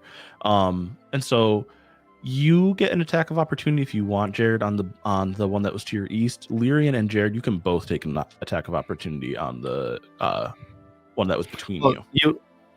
Jared only has 1 reaction, right? So Correct. Yeah, Oh yeah, you're right. Yeah. You're right.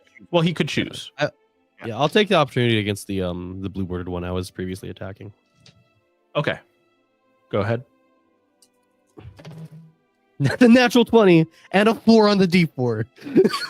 That is insane. Right. Good man. it is Roll kind of the- cool. Roll the dice and double them. Okay. So do I roll You do the not dice? double the bonus. Okay. in Yeah, this you game. roll the dice, you So I double just- the dice, and then you add your bonuses. Okay, so I just double the result on the dice. Okay, so 16 plus 3 is so 21. 21. No, Oh, 19. Sorry, 19. That's- 19 rather. 19. Okay. Yes. He is dead. Dead. As dead as it gets. So dead. So dead. Really dead. All right. And then the purple guy is going to try and run. Lyrian, are you Yeah, going I to take would- an attack I opportunity? will absolutely take that opportunity. Am I allowed to do anything other than my basic weapon attack in an attack of opportunity? Like, could I use chill touch? No, you need there's a special feat to be able to use Okay. spells as attacks of opportunity. Or Right. cantrips. So You all right? Yep. All right, then a scythe swing it is. Thwythe. Scythe. Let us be Right. swithed. For those watching and listening, just to be clear, when Steve talks about swinging Lyrian's scythe, we are just skinning a quarterstaff. It is quarterstaff Yep. stats, but we're just because of some of the aesthetic that Lyrian has. Yeah. So let's see. I got a 12 before modifiers from Nick's blessing. So that's 16. Let's see. Plus another. Where is it? What's it called? The bond. Yeah, you get a D4 from the Let's add another emboldening D4. bond. Not to be confused with the warding bond I also have on. Another 1 point from that. So let's see. Adding 5 to what I had here. I have 17. Is that a hit? That'll hit. Okay. Yeah, Larian swings out with the scythe. How bad is it? Let's see. Where is my damage thing? Good enough. I'll use that. 5. All right. Not quite 21. Yeah, nope. You kind of clip the back of their leg as they run, so they stagger a bit, but they are trying to run away. They get about that far. And then the commoners all disengage as well. Yeah, so shifts this the tone a bit. Are you gonna take an attack of opportunity, Cass? I will not. Okay. No, I'm proud of you. Being the bigger person right now. The commoners run, and in their fear and haste, you see these three run directly into the forest. Oh no. Is there any opportunity, Johnny, to say anything to them before they run into the forest? Yeah, how far do they get? Yeah, I mean, not terribly far. within 60 feet. Yeah, so Specifically talking is a free made up. action that you can take in between rounds, and it's up to Johnny if it's effective enough for us to get like a roll or something. What do you want to do, Justin? Nothing on this turn. But on Okay. my turn. Okay. And then this commoner also tries to disengage from Jared. Since I already used my reaction, just flavor wise, I think everyone else can see Jared just like a little too late swinging at the commoner, trying to run away from him, and Jared! probably, like, nicking his clothes. All right, and then we circle back to Cass, and you guys it's just you and this one soldier left in the Rackus. Are the people that ran within 20 feet of each other? Yes. Okay. And then I would like to cast Calm Emotions Oh, Nice. Okay. on all of them. It's a charisma save if they want to, but basically I'm just trying to suppress that fear so we can get them to not go back to Jund. Yeah. Mhm. They fail the charisma save, so you succeed on calming their emotions. They're still going deeper into the forest, but That's fine. Then I will shout at them. I'll be like, "You're gonna die if you go back there. Come back here. We're about to let this soldier go. He'll flee. Don't run. You'll die if you go that way." yeah, they come back.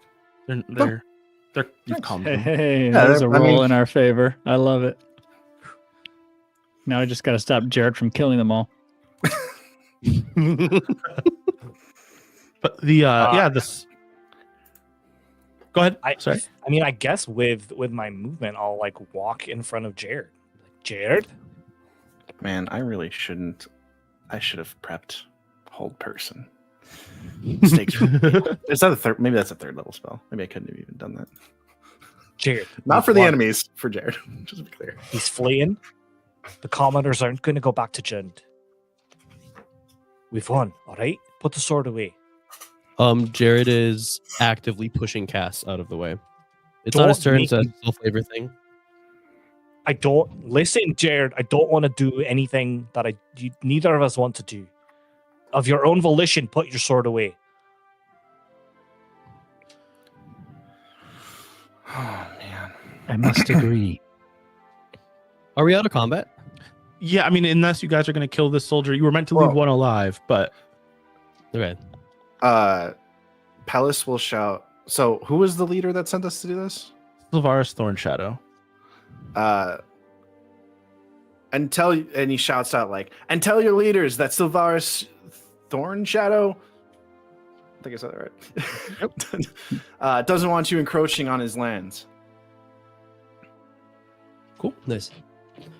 Trying to push past Cass, Jared will say, Savaris, Sylvaris is the leader of that's the one who hired us. The Darkspire. Jared will say, Sylvaris would have been alive. He said nothing about the state he was in. And he'll continue trying to push past Cass. Yeah, Palace he- will join in with all his trying to strength. hold. Yeah. Yeah, I mean, if it's not too much of a problem, yeah, Jared will just push past Cass and start walking towards the soldier with his sword just pointed straight towards him. Technically, it was my turn first, so then I can actually walk up to you, and because I Okay, didn't use yeah. my action, I can try to grapple you. I will fail, but I can try to grapple you. Do I need to reopen the combat map? Are we about to really do this? Well, I don't think so. I was I was definitely within Yeah. range of my speed to Jared- get to him. Jared made it clear that he knows that he's aware Sylvaris wants him Sure. alive, but Jared is Yeah. All right, let's see what happens. This is probably not going to go well.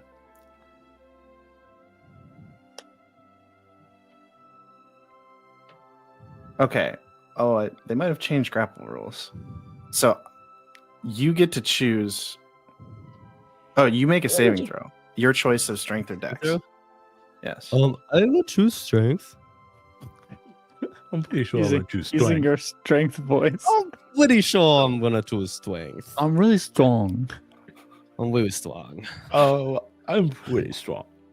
Also, to be clear, I'm dropping emboldening bond and bless so that he can't get a bonus to this. Yeah. Yeah, I'm just rolling a d20.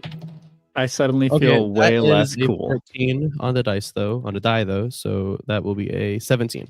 Well, Danny, the DC was 10 because my strength is Oh. -1. Oh, Danny. So Palace grabs onto and he's like, no, Jared, you don't have to do this. And you just literally just rip out of his arm instantaneously. He falls over. He sheds a tear also. Oh. Oh. That hurt. So, Jared, what are you doing? Are you? Yeah, I mean, I believe if Lyrian wants to do anything, well, Lyrian sees Jared just gearing up to just walk towards Well, run. this soldier. Well, no, now he's just walking with his sword just pointed straight towards him. He is technically believe- hobbling. Lyrian did Slice him. slice him a bit. Yeah. If I'm not Yeah, I'm mistaken, not sure. Lyrian does go before Lyrian me, is in right? front of you in the initiative order. So if Lyrian wants to Yeah. do anything, she can. How far is it roughly from here to Jundin where he has to return to successfully deliver his message? He has to traverse like a country. Oh my goodness. I mean, this is their border. Yeah. That's the Yeah. point. Technically, And the capital probably is on the over. opposite side. So the Jundin is in the mountains at the edge of the grasslands, and you guys are on the border of the forest, so the opposite side of the grasslands. I'll try to use words first and hope that I can reach Jared in this moment. Jared, he must cross an entire country's land, and he is already clearly hobbling. Let him complete the mission, or it will all have been in vain. Could you say that again for me, Danny? He said, and he'll be able to. I mean, not to kill him.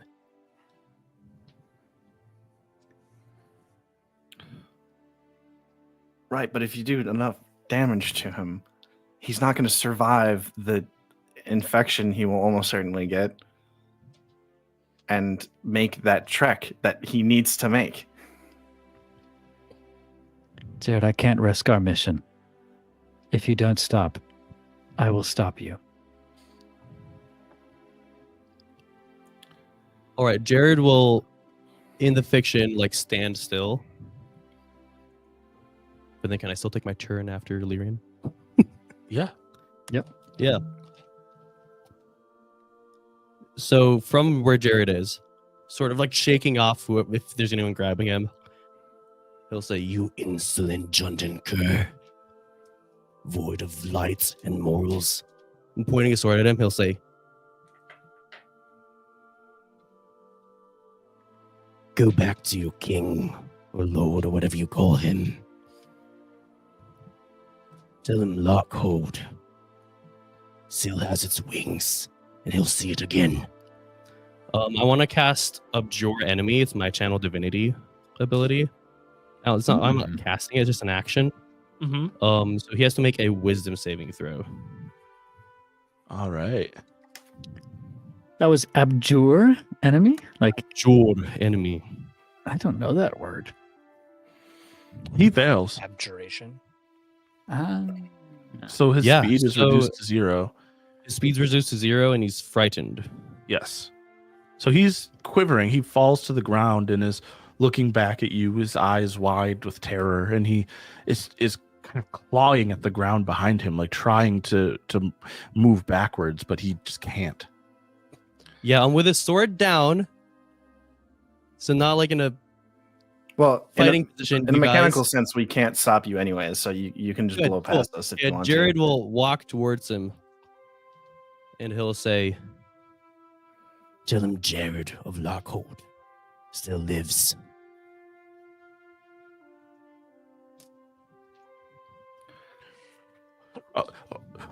I will.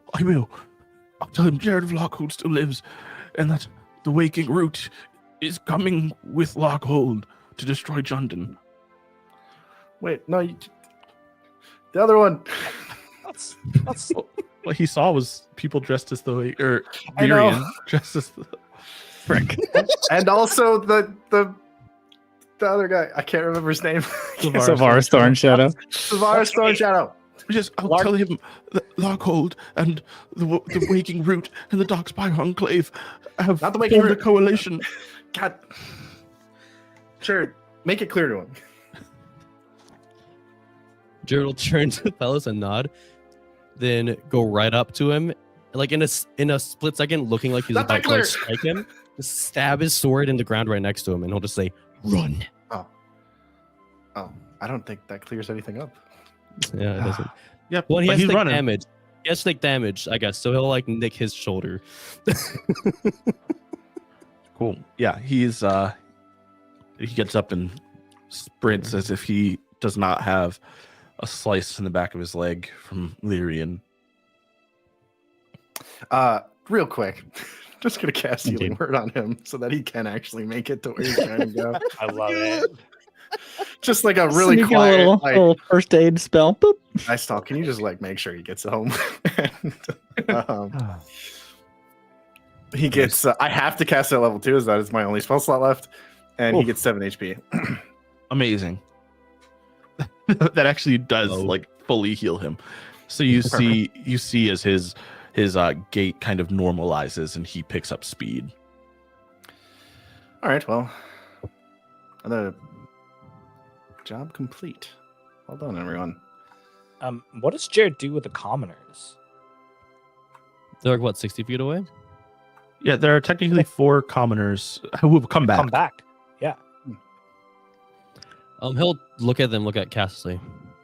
So I imagine you've been talking to them with your mind tricks. But they made it clear where their loyalties lie. They didn't though. They were afraid for their lives, so they attacked their commanding officer, and we killed them. He said, "Have they made it clear where their loyalties lie?" Yeah. You Oh, have they? You say They're not that. They're not attacking us, Jared. They only attacked out of fear. One of the commoners rushes over at this point, Jared, and falls down on their knees, like at your feet, and they start like reaching up and they touch the crest of Larkhold on your breastplate, and we knew you'd return, my lord. We knew you'd come back. Slapping away the hand, or it's like, "What the hell are you talking about?" You left, but not all of Larkhold did. Jundon, they took us, but we knew you would return. Oh God.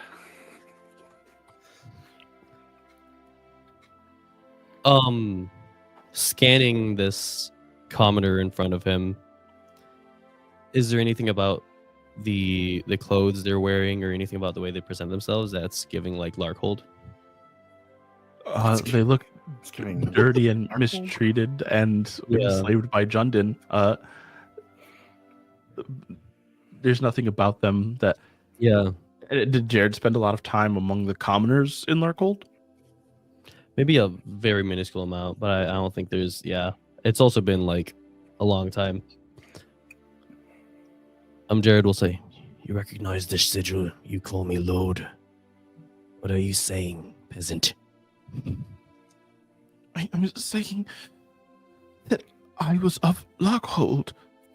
Some of those who've already fled were also of Lockhold. Plus, will walk over in this time and say, "Well, they're all headed to." I just forgot the name of our sub. I am losing on names right now. Dovedale. I told him to go back. Hilltop. Hilltop. If So- they go back to Jundon, they're gonna die. So I told him to go to Hilltop.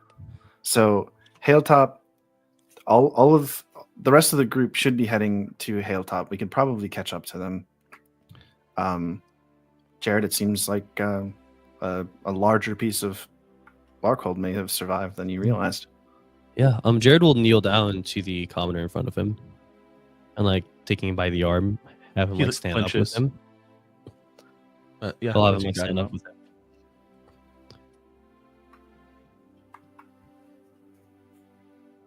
I'm sorry for what's been inflicted upon you, Larkholdian. How many more of you are there that the Jundians took? We are few and growing fewer. There are maybe 100 of us left.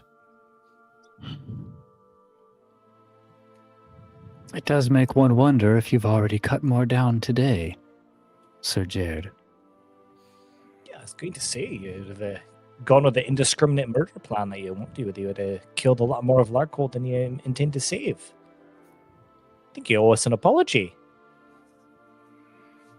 I don't think this is the time. Jared Cass. turns to Cass and he always goes, the time. I owe you nothing, halfling.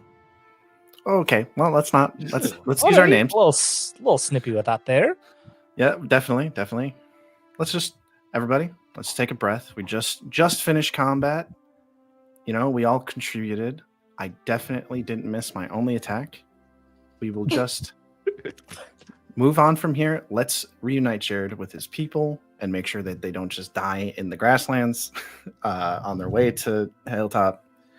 Let's just take care of that first. And then we can work out our group's specific issues. Right? Everybody agree? Right. Yeah, We Jared need will vocal recognition. Agreed. sort of with the Larkholdian in tow, Jared will say, "Show me which of these are of a once great city." You mean like the dead people? No, the commoners who are like scattered. Gotcha. They say only a handful here, and does point out two of the soldiers and a couple of dead commoners, and Yeah. Then We didn't kill any commoners. I thought Jared killed two. No. No. Okay, No, I'm misremembering. Yeah, we killed no commoners. Well, For a the couple of the soldiers? soldiers. Yeah, a couple of the soldiers. Yeah, and were. so the soldiers, were they wearing like their armor? Did they bear the Jundian like sigil? Yeah, of course. Yeah. Jared will look at the soldiers and he'd say,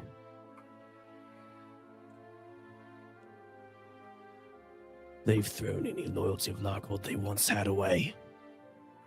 They had what's coming. They had what was coming to them, Cass." The commoner speaks up and says, "We just did what we needed to survive when all the lords like you fled." They kept Larkhold to the best of their ability, Sir Jared. This is the strength that they had to survive. I don't pretend to know the lives of nobles and the bearing the weight of a flag that has fallen, but I do think you should reconsider your thoughts on that.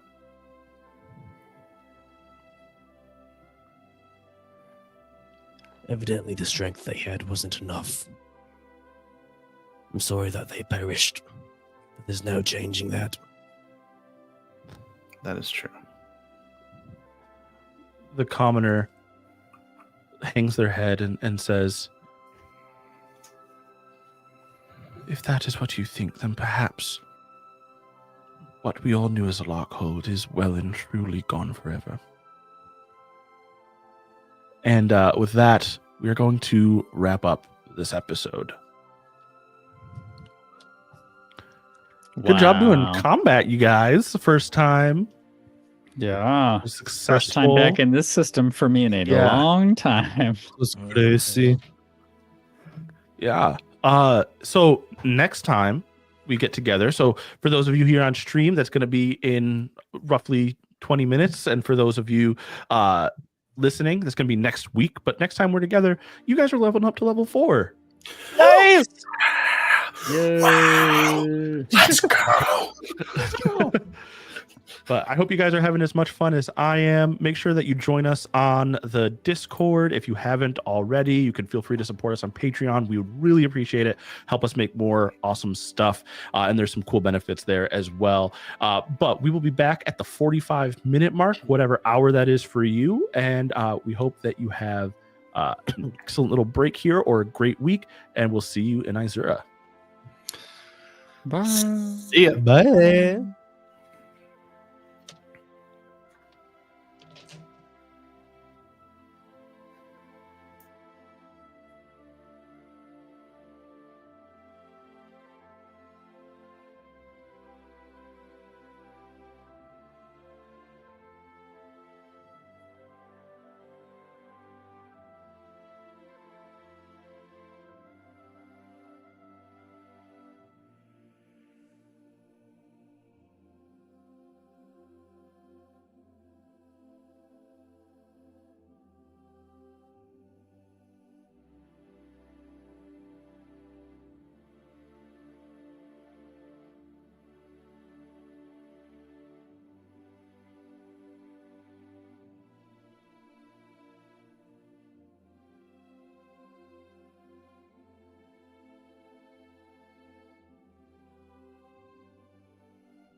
Thank you for welcoming us. I don't know how much of that actually came through for anyone else, but Justin was welcoming us. I'll say I it again. heard. What? Welcome everybody. Okay. There you go. Thank you. What's happening? What's going on? Tell me about your life. Working towards full planche. Not getting any progress, but Full still, it's a good thing. It's a Full good thing to planche, try yeah. to learn how to do. Yeah, I'm trying to get towards full glompernd. Full glompernd. Have you all Is that a German made up word? have you thought about being comfortable with a half planche or a half glompert? I found great success in the half blurblurps.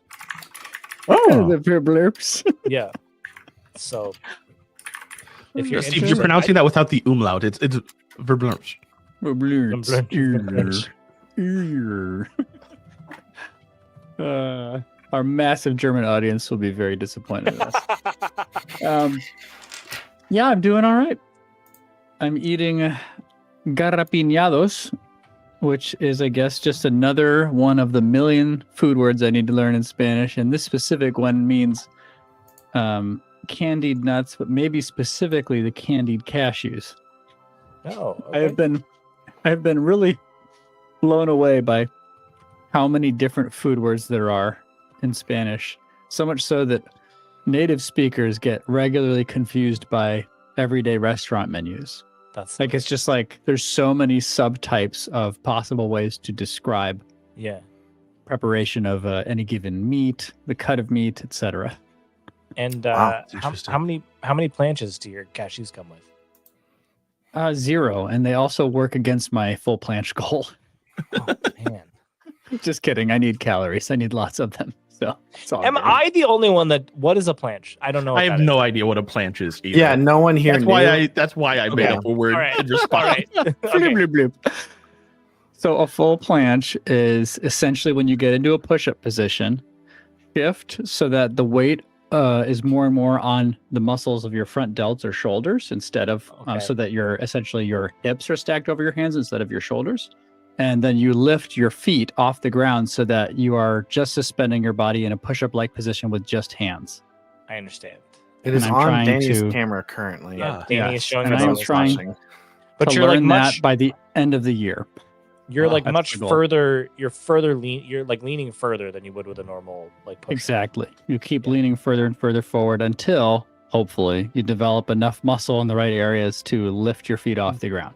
Wow. That's the goal. So you're just holding yourself up with your Yeah. arms. This would be a Yeah, physical that- impossibility for me. That's In that impressive. picture, it looks like for like 99% of people, probably. Like even if I was That- in the shape and had the right muscles, my wrists because of my injuries. I like- see. Mm. Mm, In that picture, it looks like he has one leg. So do you just forego a leg Oh. entirely? If you have to or- chop makes off a leg, sense. that's just a small That'd be price easier. to pay for the Less full I mean, weight. you do, that's a substantial amount of weight out of the way. Yeah, there we go. That's true. We've cracked it, everybody. Yeah, if you Although really want probably to also make would it happen. substantially throw off your balance. If you want to lose some Lots of weight, them. if you want to be able to do pull-ups, just cut your legs off. Yeah. You don't need legs for pull-ups. Secret to a You full sure planche don't. is amputation. Okay. Well, pros and cons, I guess. So anyway, you asked about life, and that's been a goal that I Okay. try to It's planche. focus on and Planche. was working on today. I love it. I'm Nice. glad. Yeah. I'm glad you're getting some exercise. What about you guys? What are you doing? I've been playing a lot of video games. Yeah. That's pretty much it. You practicing the flibber bloop? I've been practicing my blurb blurb blurb. This is a weird season noise for me too. The Midwest just is like, it's like hot, cold, hot, cold, hot, cold, and that just like is not a tenable time to like be alive. It's just my body's thrown off, my like allergies are thrown off. So I'm Yeah. just like I'm kind of for like a month during this period. I'm just kind of like floating, and then like summer actually hits, and I'm like, all right, cool, let's do it.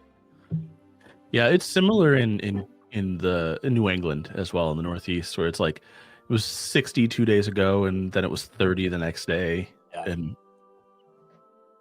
so, It's just your body doesn't know what to do with that, you know? And so you're like depressed one day and not the next, and your body's like, what happened? Well, so yeah. it's fun. I'm floating through life, get through like April, good to go. Yeah. That's fair. I'm sorry for those of you who have to deal with way worse weather. We forgive you. It's fine. We feel you. It's fine. It also He knows helps, it's fine. in the Midwest to, go somewhere, perhaps That's warmer, for Sure, a short you can- period of you can time. do that. Yeah, you can do that. For instance, Hawaii, which is what I did, Hey. which was great. Not bad. We missed you. I don't think we said it at the top of the last Yeah. episode. But we missed you, and we're happy you're back.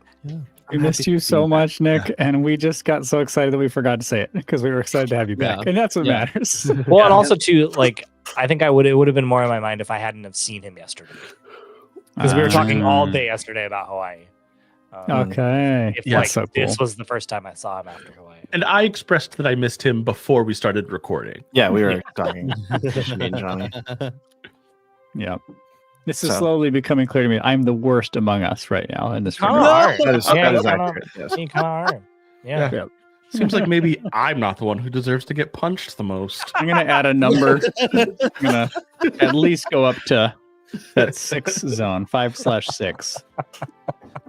So it's not a fixed number; it fluctuates. I mean, think you can so. for I sure think earn so, punches, yeah. right? Yeah, you for sure. Yeah. I got a lot of life ahead of me, I hope, and time to earn punches if Yeah, that is or- what happens. Or make The up. ideal is to not. Yeah. The ideal is to not. earn Yeah. them. The ideal is to give punches, maybe. Well, I don't know if that's even sounds ideal. like you have a Maybe. proclivity there that you might need to talk about in a safer Like, There's a space. couple books about pacifism you might want to read. I feel like to give a punch might mean to earn a punch. I think in most Mm. situations, yeah. In most cases. Are we saying now that violence is just an endless cycle? Yeah. I would not say that. No, It's I an would- endless cycle I was- until I finally definitively destroy until all of my enemies.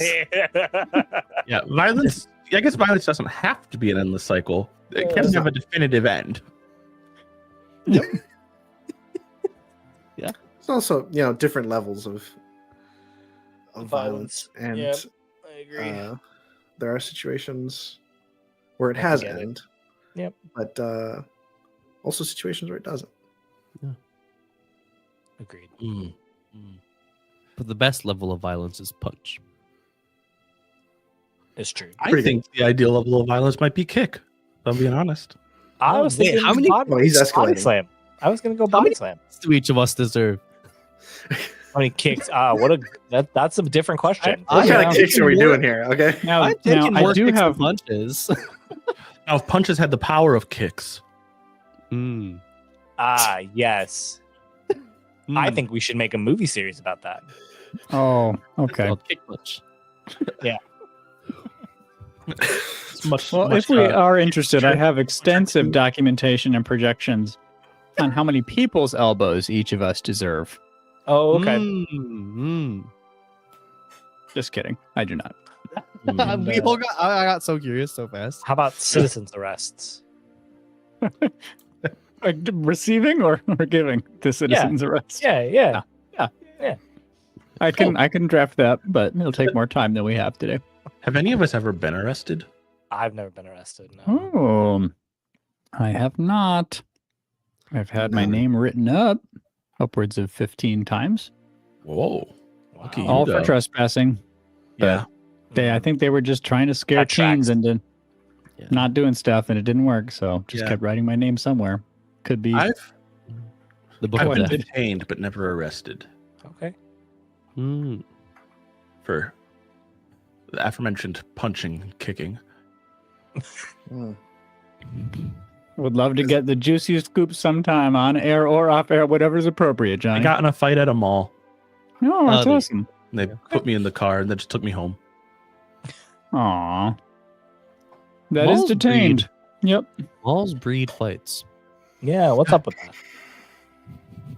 That is a PhD right there. It's probably because we're all so uncomfortable with how much malls remind us of our own mortality. Mhm. Yeah. They are very That's right. depressing. It's true. Yeah. Well, they just make me very angry because Yeah, nothing makes me want to just punch a stranger like being in a mall. Honestly, yeah. That's what I'm saying. Their I can original say intention.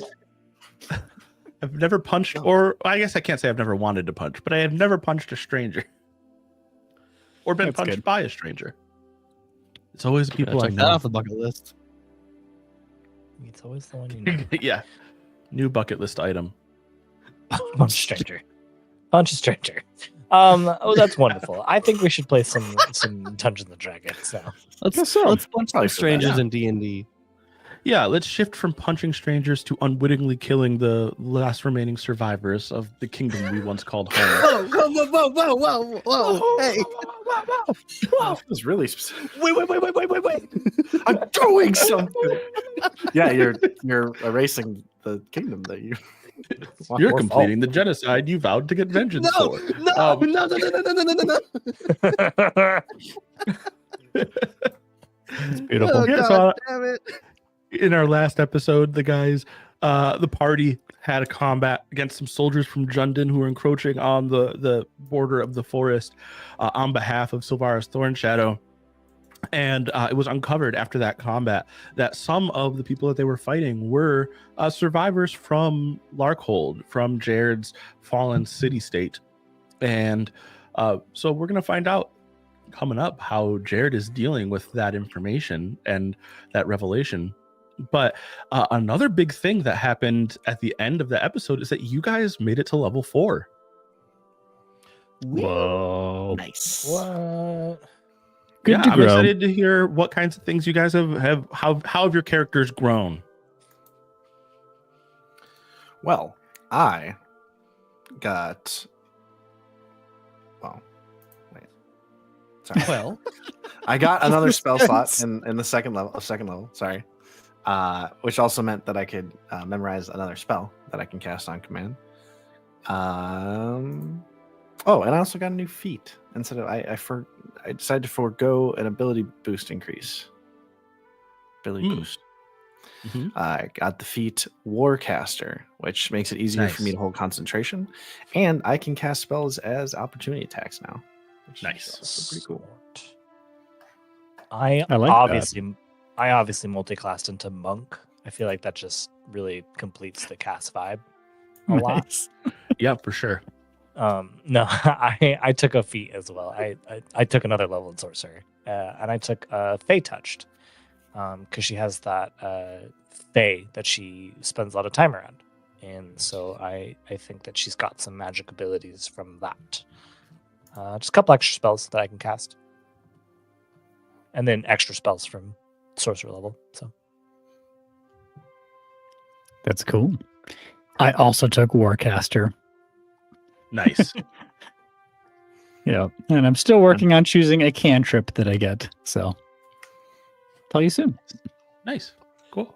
I took the feat Sentinel, which just seems great. I love a little bit of Sentinel. text here. Yeah, so basically, when I hit with an opportunity attack, I reduce the creature's speed to 0 for the rest of the turn. It allows me to still be able to take opportunity attacks even if they disengage. And when a creature within 5 feet of me makes an attack against someone other than me, I can use my reaction to attack them. So I think that sort of adds on to the paladin protection a little bit, but it also gives me a little get over here action. Like you're not getting away that easily. I also took the first level paladin spell, Compelled Duel, because I got another unprepared spell that I was able to choose, which basically just lets me choose someone and say, hey, you gotta with a save, obviously, try to convince him to, hey, please only attack me. And we would want to just fight just you, which is basically what it does. It makes it harder for them to attack anyone else but me. Mm-hmm. And Nice.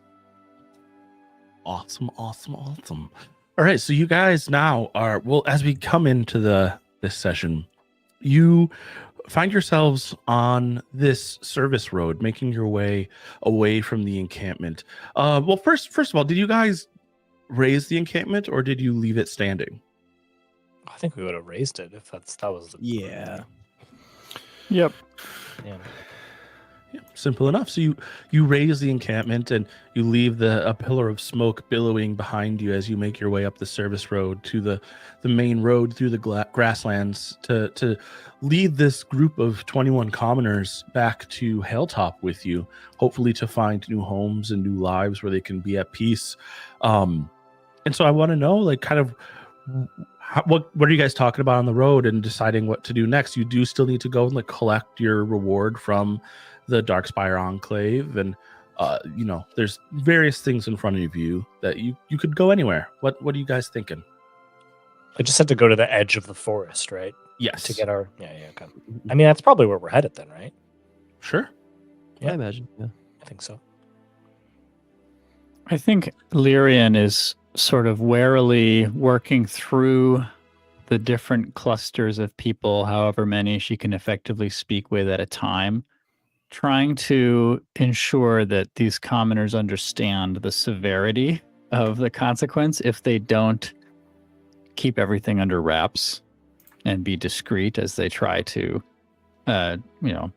begin their new life in Hilltop. Because if word reaches Sylvar's Thorn Shadow that we've failed, I want to maybe deceive them and intimate that violence will come to them from somewhere.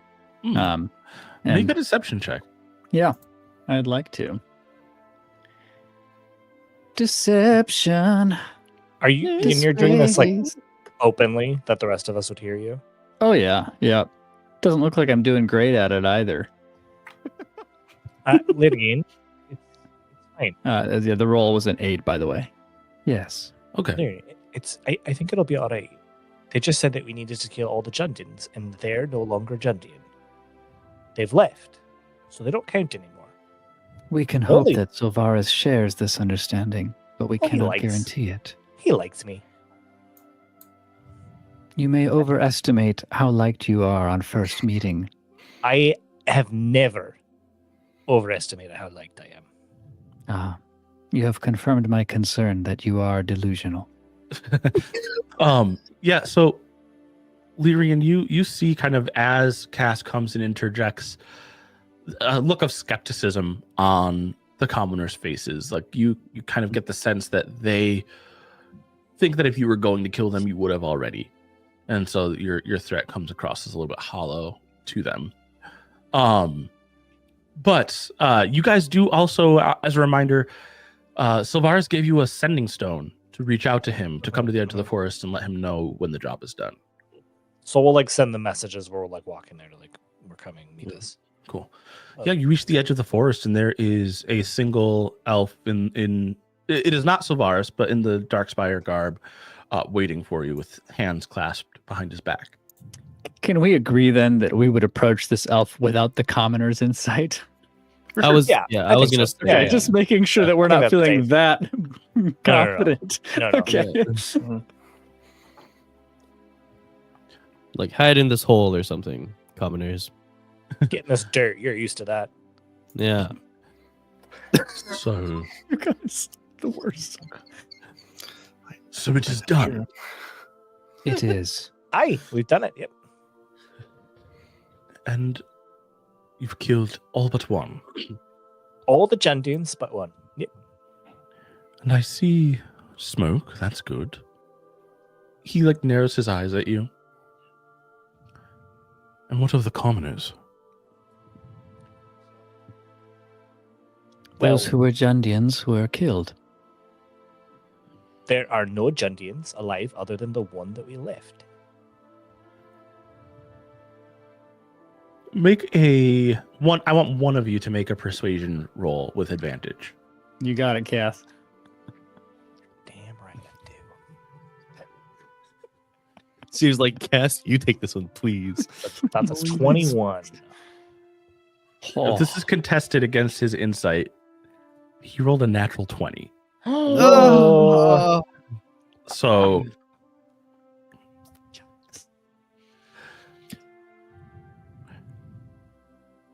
I see that you're hung up on the semantics. You did as was asked, but not as it was meant. I think Sylvar should have been a little bit more clear than what he wanted. Yeah. This is not meant to be something for you to contest with. And he tosses a bag of coins at your feet. It's all there. Should we need you, we will reach out again. Of course. Next time, After be a this, little bit more I- clear about what you're looking for. And be less insolent to those who would pay you. We will take that into consideration. I mean, Wonderful. I won't, but that's fine. He looks at Lyrian. You should teach them to mind their betters. And turns around to walk back into the forest. If only they were more teachable, Lyrian says, clearly to our group and not to the elf, since the elf is left. But yeah, you guys have 2,000 gold coins in a purse at Cass's feet. See, Lyrian, I told you. They were upset, but they still gave us the gold, and they said they might give us a job in the future. That's a win. Any other problems we can handle in the future. Really well. It is not the outcome, but your tolerance for risk, which concerns me.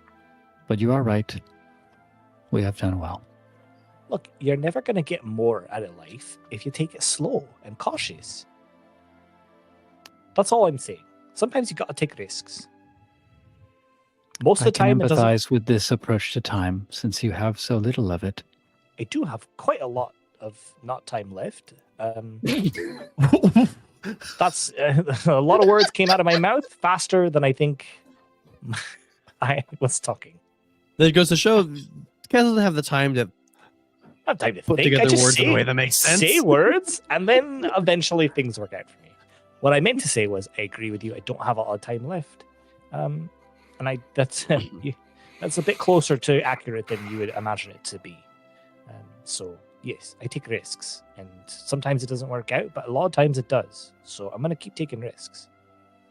Hmm. As long as those risks don't endanger those around you. Just yourself, yes, Cass. Well, they're usually calculated risks.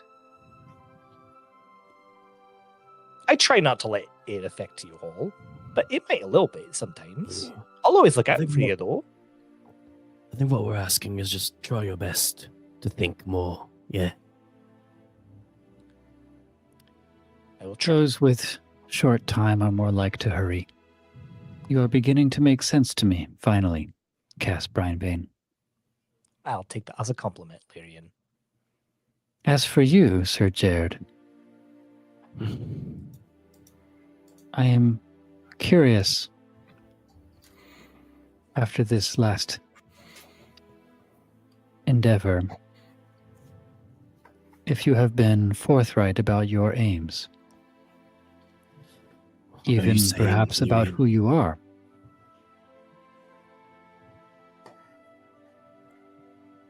What do you mean by this? Or perhaps you have shared more with Pellis and Cass. But I do not feel I have grasped the depth or weight of your situation. You know the city of Lockhold, yes? Yes, I do. And you know that I once belonged, in a sense, still to what was once a great house of Lockhold. And what do you intend to do about that, while others have turned coats or forgotten their crest?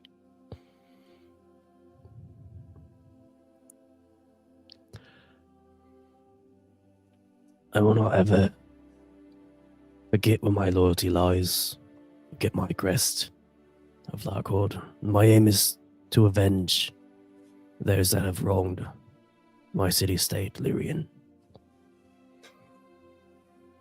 I see. That being Jundin.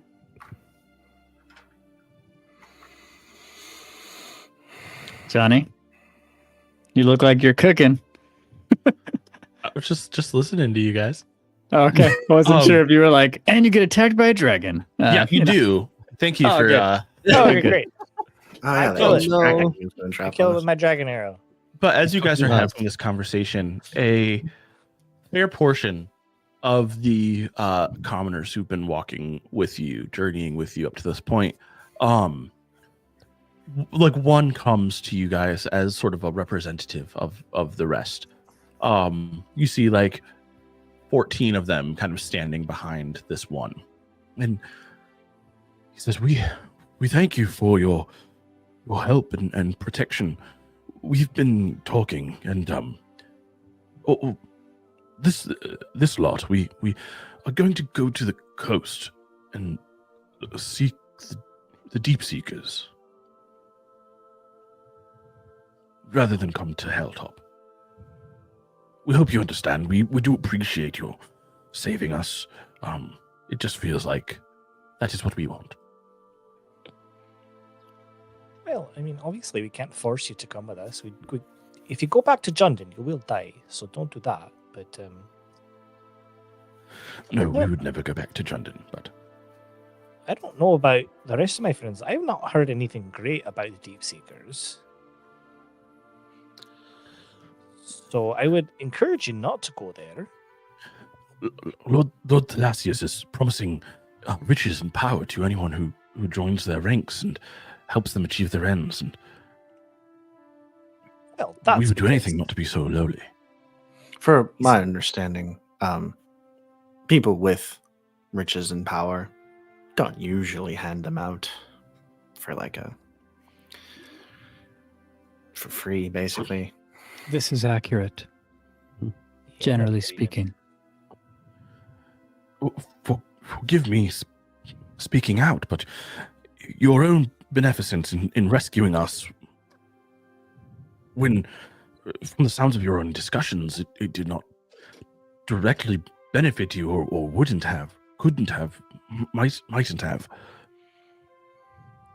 You were benevolent to us, and you didn't need to be, and you are richer and more powerful than any of us have ever been, and so why wouldn't he be? Well, I'm a priest. And so is he. Oh, he is? Oh, it's fine then. Oh, okay. He is All priests are good. the high priest of the deep. Right. And he worships what again? Forgive Giant me, I'm monsters? not The thing that he theologian. worships is not a god. But I mean, It's like, they're not. giant monstrous creatures that eat everything, right? They The, take, the Leviathan don't is beyond give. understanding. they take, and they don't give, and you're gonna die just the same if you went back Okay, to Jundon. Guys, hey, let's not get too hard on it. No, I'm not gonna put my life on the line to save these people to have them go there. It is their choice. It is their lives. I throw know away if they decide. they can do what they want, but I'm telling them they're gonna die. All right. I'm just going to explain a little bit deeper. Hey, they're giant monsters that destroy ships constantly, eat everybody on them, and are incredibly dangerous. Now, you could argue that, some of the gods also command incredibly dangerous powers and can be very vindictive. But I think I'd rather have a being that decides to some extent when to be vindictive and retributive versus a being that is just destruction. Just throwing it out there. Just thought you should consider.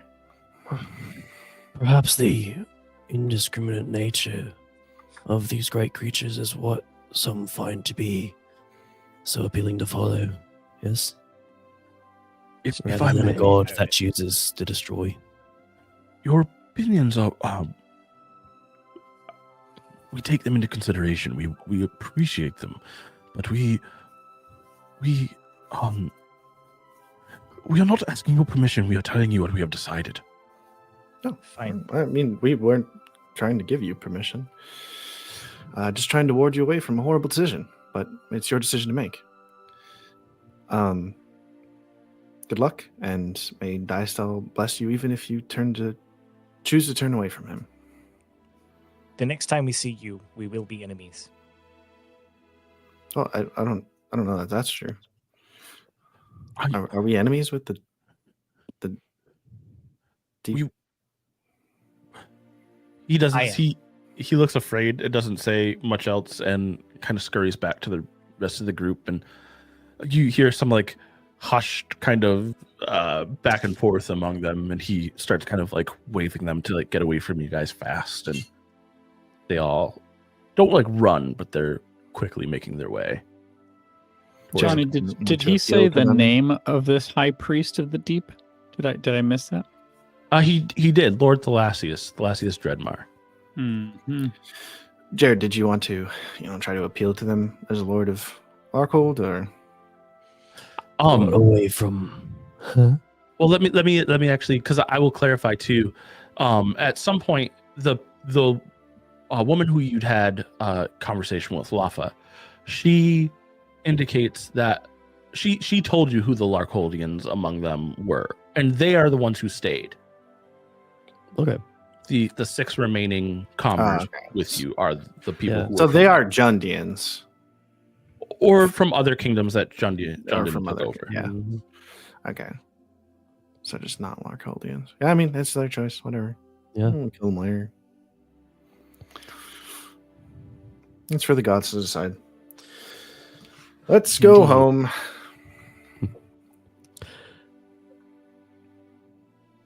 Jared will speak up to Cass as we're walking, and he'll say, "It's very interesting how you say that you won't save them, for them to only go to meet their demise, yet you're so quick to swear them off as your enemies."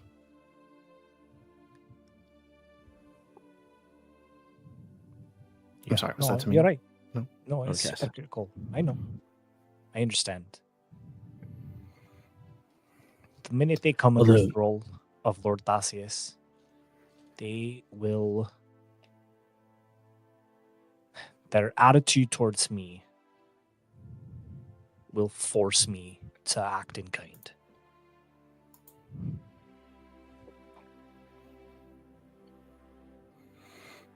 What is this assumption you create? What connection do you have to this lord? I don't know him. I never met him. But the power he seeks is. Let's just say it's a power that my family and I have been protecting for a really long time. Then why are you here and not there? Because the farther I get away from it, I'm hoping it doesn't happen.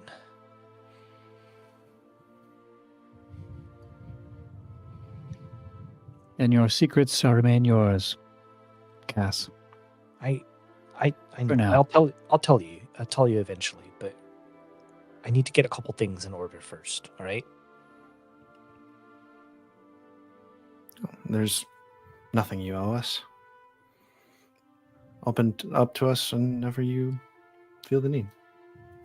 Jared, I am sorry about what I said. That was out of line. That must have been really difficult and a tough choice. And I'm happy you made the right one.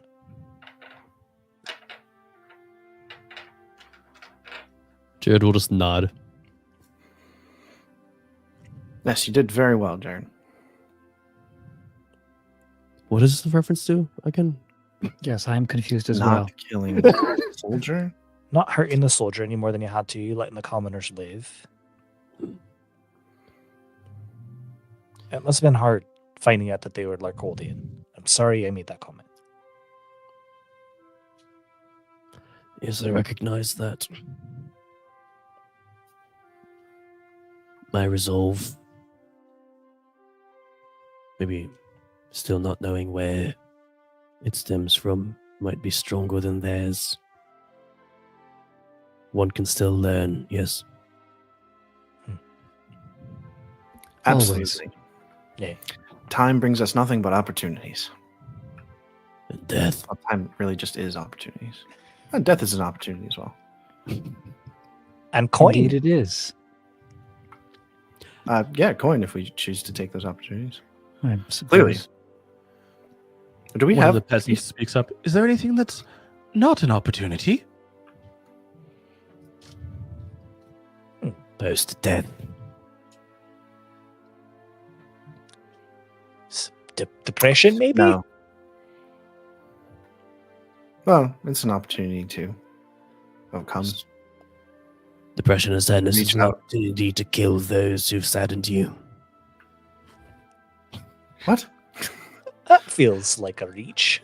I don't think Spoken that's. like one who has truly sworn I vengeance. mean, I guess it is good to look at what we are what is put forth in front of us in life, and do our best to find maybe unconventional opportunities in them. But that seems. Yeah. This Sure, got that's what suddenly I'm gonna be so doing. technical. Lyrian like puts a hand on the shoulder of this commenter and steers them away from the rest of the group, kind of gently encouraging them to go back into the flow of traffic. Please, We'll talk stop more on it asking later in the shrine. After about a day, you guys, you stop, you rest, you're fine. Mark a long rest on all of your character sheets, and in the second day of travel, you cross the border back into the lands surrounding Hilltop, and you come back to the city that you've all grown to call home. It's lovely. You return home to find that the artisans that you've hired over time are still working away at the different things. They're working on the shrines that Pellis hired his artisans to work on, and Jared, your artisans are working on the shrine to Larkold and the shrine of remembrance for Larkold. It looked like you were about to say something, Pellis. Oh yeah, I was just gonna. Well, I have a plan. I don't know if that needs to be spoken here, but these people have no place to live. We just brought like a bunch of refugees, so they probably will be staying in the shrine. And we probably should commission either some more Holes of the for them to shrine sleep to in. be. Yeah. Did you say holes? Holes for them to sleep in? Is that what you said? I wasn't.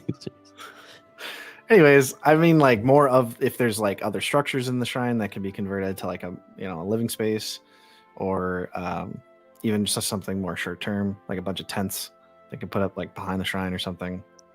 Bed rolls. Yeah, I mean, you guys can put up some tents in the courtyard, and then have the commoners help with beginning to clear out some of the other areas of the temple that would be housing and stuff. There was a whole wing full of essentially dormitories that you guys haven't cleared yet, which is why you're living in essentially the cafeteria. That makes sense. Yeah. So yeah, we'll I guess we'll put them to work. Obviously, not like, hey, immediately start clearing these out.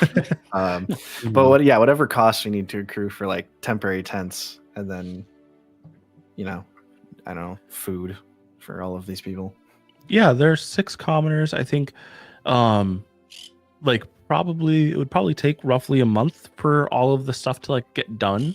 Probably like, I mean, if you want them to be comfortable, like 500 gold. We got 2,000 for our last payment, so 500 would be my portion, right? Mm-hmm. Yeah, Palace just pays for all of it. Cool. Also, did I get gold before that? Because didn't we finish another job? Yeah, I think Danny had that number. It was 62.5, right? 62.5 platinum. Platinum, yeah. Okay, Yeah. so 62 platinum. 62 platinum, and 5 gold. 5 gold.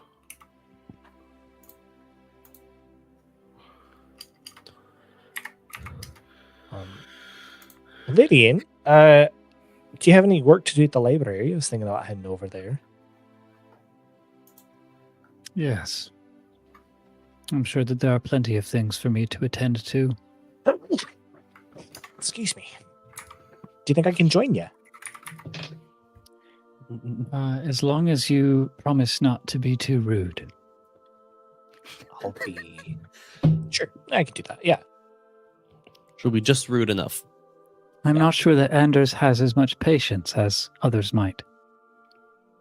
Really? He seemed to like me when I was talking to him that one time. Then I suspend judgment. Okay.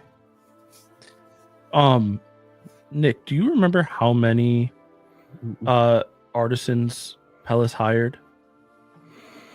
It's probably a small group because I don't think at the time we would have had a whole bunch of Yeah. cash. So I don't know, 4, 5. 100. Okay, let's say it's 4. So I want you to roll 4d6. Okie dokie. And Jared, roll 2d6. Okay.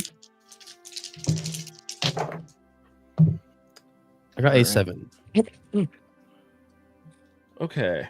So when you guys return, you actually find that the artisans are waiting to present a finished shrine to Larcold to you. Whoa.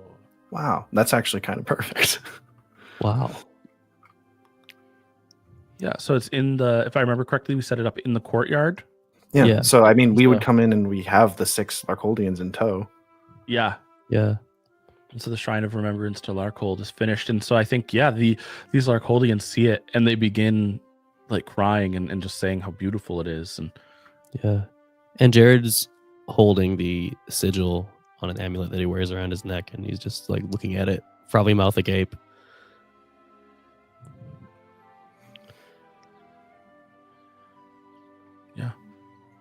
Yeah, Pellis will put his hand on your shoulder and, kind of firmly smile at you. yeah. So Jared, I want you to take inspiration, or you have basically you're gonna have inspiration for the next week. So Oh. anything that you guys do within a week, you have inspiration that you can add to it. Awesome. What did you roll for Pellis? Am I supposed to tell you the total or Yeah, give me the highest? total. Okay, 9, 7, 16. Okay. So you find that 2 of the shrines to 2 of the gods are finished, and Mhm. one is well underway. Nice. Cool. I need you to do the math wait, on is it. that out of Out of 9. 0 shine? But then I had none complete, or had Pellis finished Dystall on his own? I think I it was think Pellis, you'd finished Dystall, so you have 3 complete and 1 nice. that's close. It's one step closer to recreating the Sistine Chapel. And I don't have the math on it right now. I'll figure it out, the figures later. But next time you have them roll, they'll just be like a gold cost to continue having the artisans work on it. Yeah, totally fair. Cool. But yeah, you guys want to head to the library? Yes, we do. I think so. All right. I just realized I said you guys and gestured to you guys, but we're not at an actual table together, so you can't see me gesture. But Or You guys aren't here? Unfortunate. You're not in my house right now? I wish. All right. Cass and Lyrian, you guys can head to the library. Very good. Well, Anders working on any erotica today. He looks up. I don't prefer that name for the genre. Sorry, spicy fiction. Yes. Yes, I am just putting the finishing touches on what I'm calling the Dragon's Kiss. Ooh, sounds fiery. It is a bit of a fictionalized history of the Dragonborn. I would love But I to just- see. I punched up the Most- interesting bits. Can you show me the most salacious page you've got? Oh, sure. Hang on a moment here.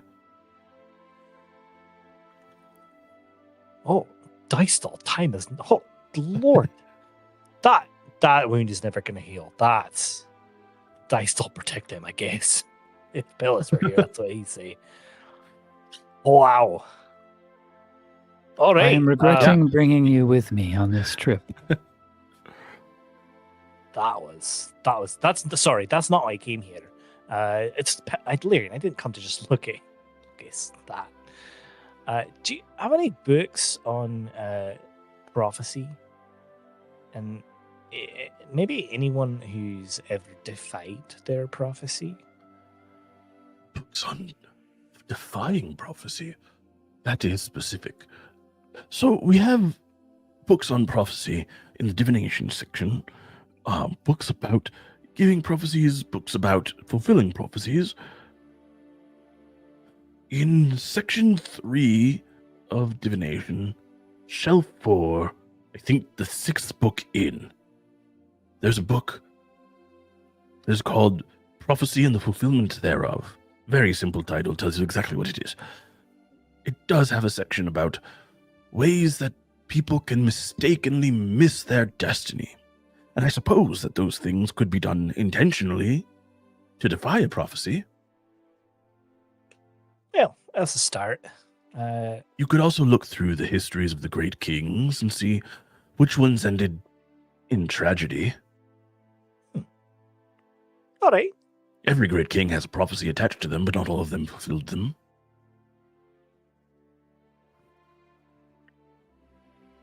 All right, that's a place to start. Lyrian, I'm gonna go read, I guess. Let me know when you're leaving. I shall. Is reading an uncommon thing for you, Cass? I I don't. don't believe in my observation of you so far that I have seen you do it much. I like stories a lot. I don't typically read them, so this is a little new for me.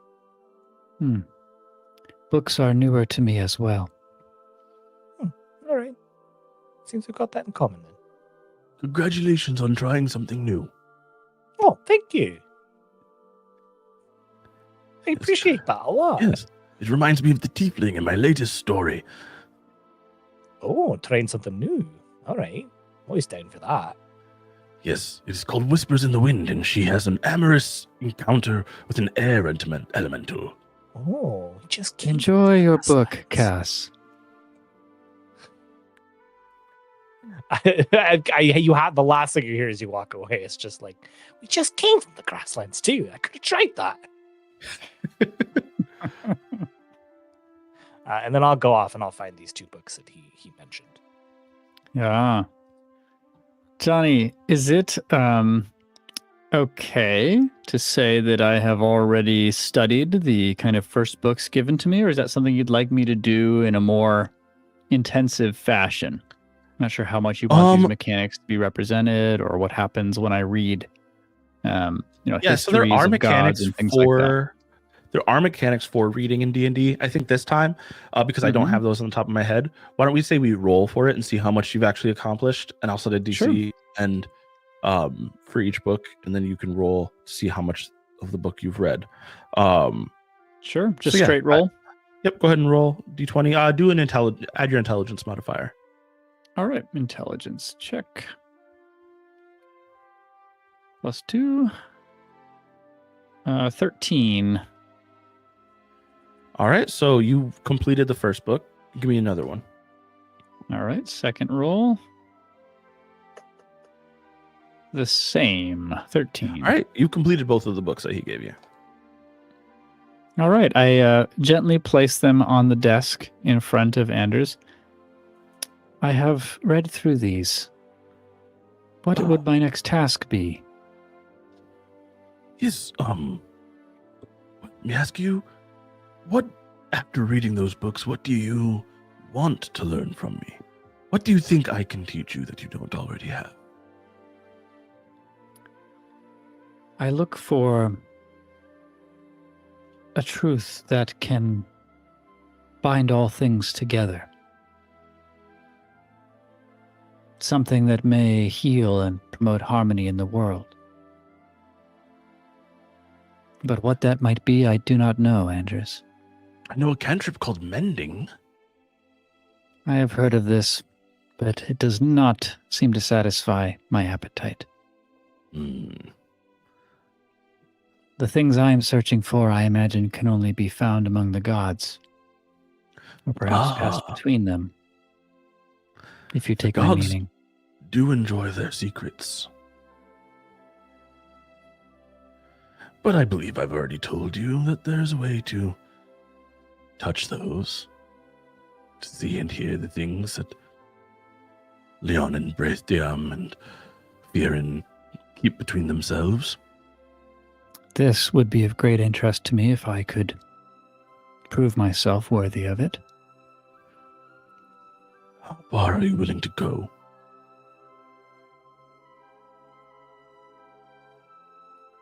I don't know that I can say, but I cannot see any limits from where I stand now.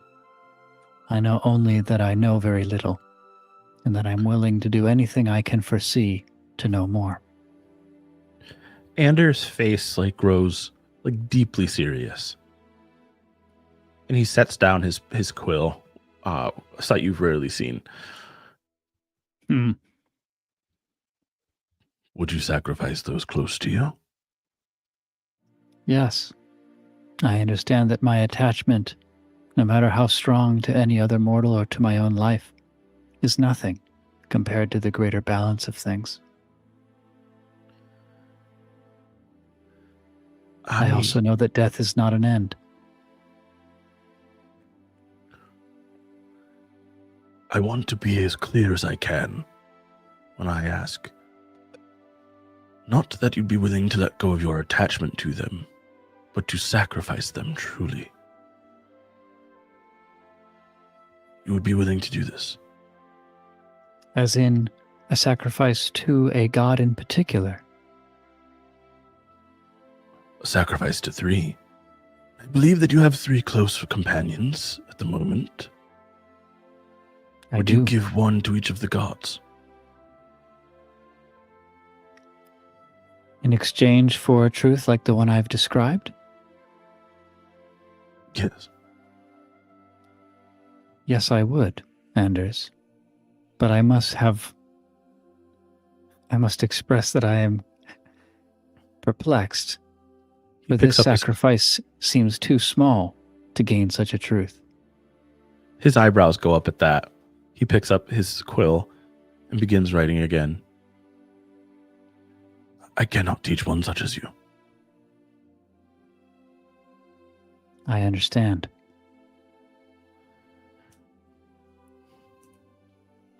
Come back to me when you value those around you more than you value secrets. Interesting. This I shall do, Anders. But I would challenge you based on what you have told me. Because a truth that can mend the world will be more important than my life or even the lives of my companions. Perhaps you do not understand what it is to mend the world, young one. Perhaps not. And Lyrian departs. Without telling Cass. Lyrian shortly after remembers that she was supposed to tell Cass before she left, and then she comes back inside. It would be That was funny. your problem with that situation? It would be much funnier if you left her, though. Did I gain anything from the books that I was reading? I mean, you'd have to take them and read them. Yeah, I'll check them out. Yeah. Okay. Let me actually pull up the reading mechanics. It's so fun. Learning how to read. What's your intelligence score, Cass? This might surprise you. It's not high. It's a 10. 10? Okay. Yeah.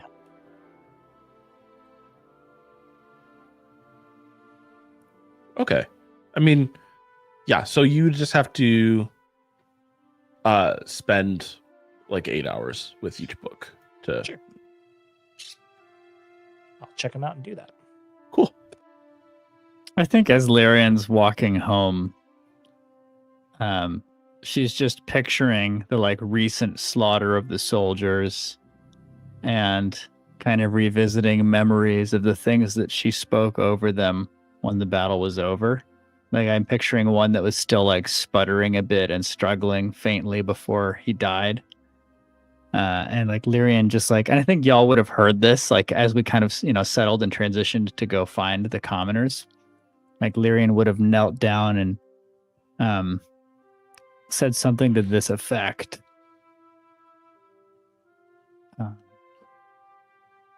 Do not fear the end. Find peace in this, that some are pruned that others might grow, that some things die and become soil, for new life. But now she's wrestling with her own sentiments and wondering what it is that Anders could have to teach her about life and its preciousness. And she'll see if Pellis is still fussing about with the shrine. But happy to cut back to Cass or whomever. Yeah, I mean, let's zoom in on that. Let's stay with Lyrian for another minute. What is Pallas doing as Lyrian comes to find him? Well, I think Pallas is just kind of in organizing stuff with the Larkoldians, spending all that cash I said I was spending. Setting up tents. I mean, it's probably still early, so we just got back. So setting up tents and just kind of explaining the situation and purchasing, a larder that is enough for them to be able to eat for a while. Maybe directing them to like a patch behind like one of the buildings that could be like, I don't know, farmed to some extent. So yeah. Pellis. Oh yes. What is it, Lyrian? Lyrian seems not attuned at all to like whether she is interrupting you, whether he's like whether in the you- middle of like, so like you plant like, I don't know if any of these people have farming experience even, so he's just like, right, so you plant the longer stalked vegetables here and he's Pellis. what? Yes. What does it mean to mend the world? Was it broken when I wasn't looking? Or was it already broken? What is broken about it? If my teachings have been correct, that is the teachings that I've received from youth, then there are parts of it that are broken. Right. Those which correspond to imbalance. And you're saying, so you're asking how one brings balance to the entire world? Well, yes, naturally. Well, the world is in balance, Miriam. Ever and always, Yes. without fault. Well, I didn't say without fault. The balance may not seem fair to us or even complete, but we don't have the entire picture.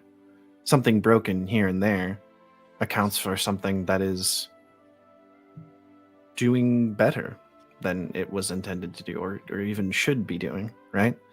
A era of prosperity for a few centuries in one kingdom is in some ways balanced by an era of famine and starvation in another. Which Maybe of not your even at the gods same time. teaches this? This is the teachings of Dystall. Time brings balance, brings everything to its end. Brings peace to all, really. Then I must speak with Dystall, and Lyrian leaves. Oh, all right. Well, if you get him on the horn, let me know. Love to talk to him too. What is Jared doing? Jared, once everything dies down a bit, once it seems like the Larkoldians have found their bearings, Jared will begin the ritual that he partakes in daily with the shield and the waxen laying of it and the melting down gold. But this time he'll offer up to any Larkoldians who want to partake in it with him, just the ritual in remembrance of Larkhold. Is this a common ritual in Larkhold? I think it's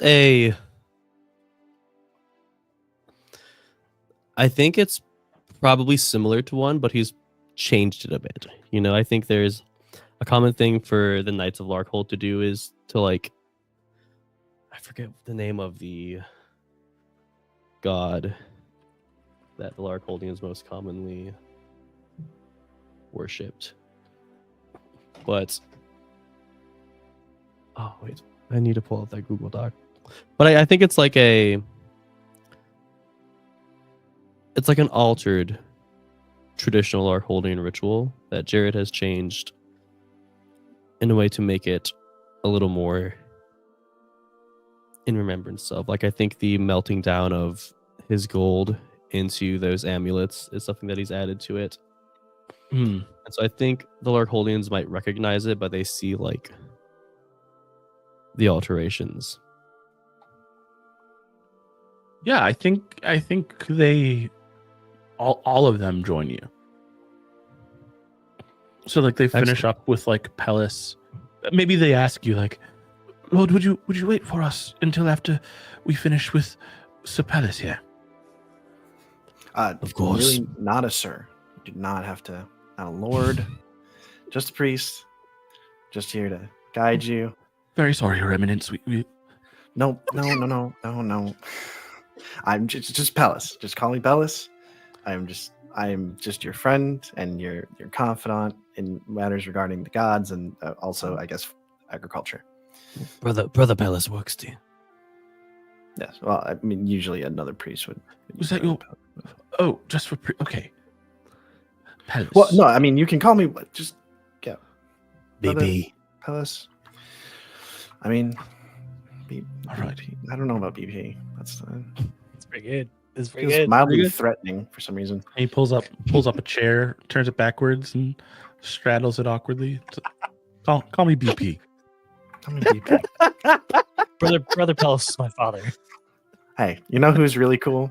Diastall.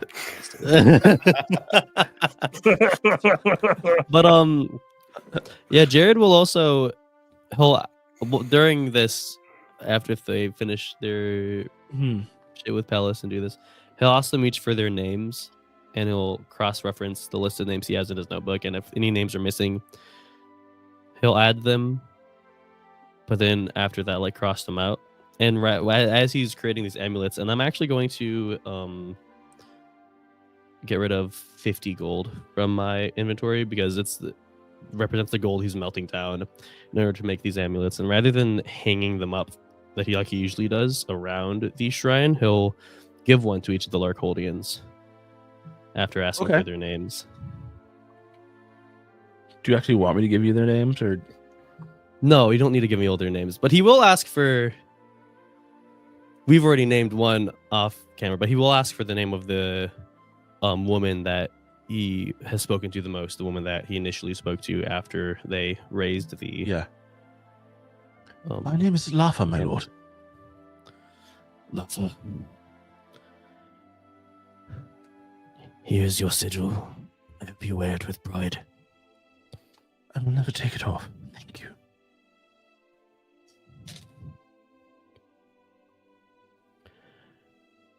Yeah, and then I think for a moment he'll just, with them, just kneel down in prayer with his shield just laying face down with the candles in it burning. He'll just kneel down. And they all kind of like, they all follow you. So everything you do, they let you do first, and then they do it after. Jared, if at any point you look around, Cass is just watching this very intently.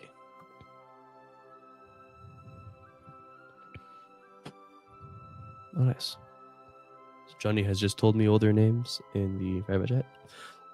Yeah, and I think at some point then he'll stand up, like, just shake hands with each of the Arkholdians, thank them for partaking. And then yeah, I think Jared will walk up to Cass.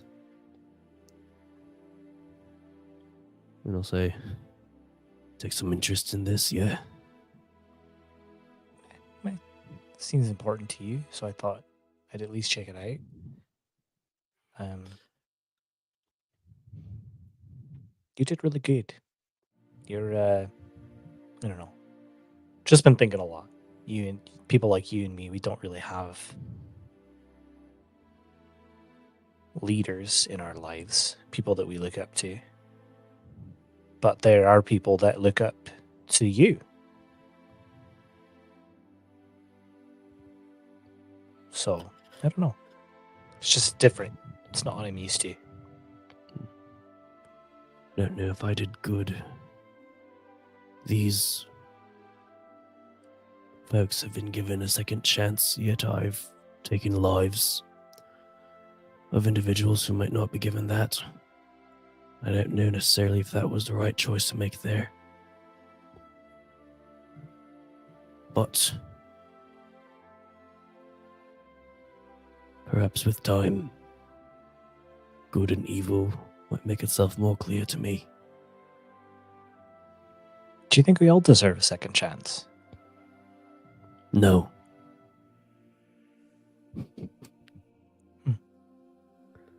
What's the line for you? What's the moment of pain and destruction that you would say, no, they don't deserve to live?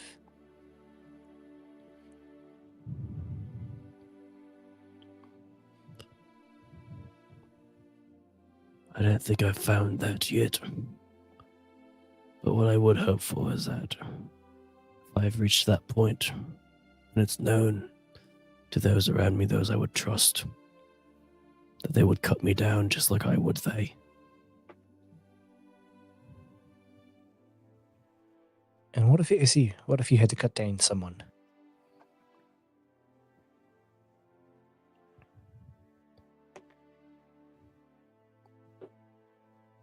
And I hope I'd have the resolve to do so without hesitation.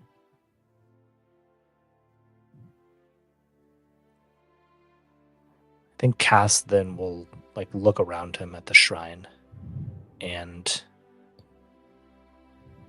her face is saddened now. Just very abruptly, walks away.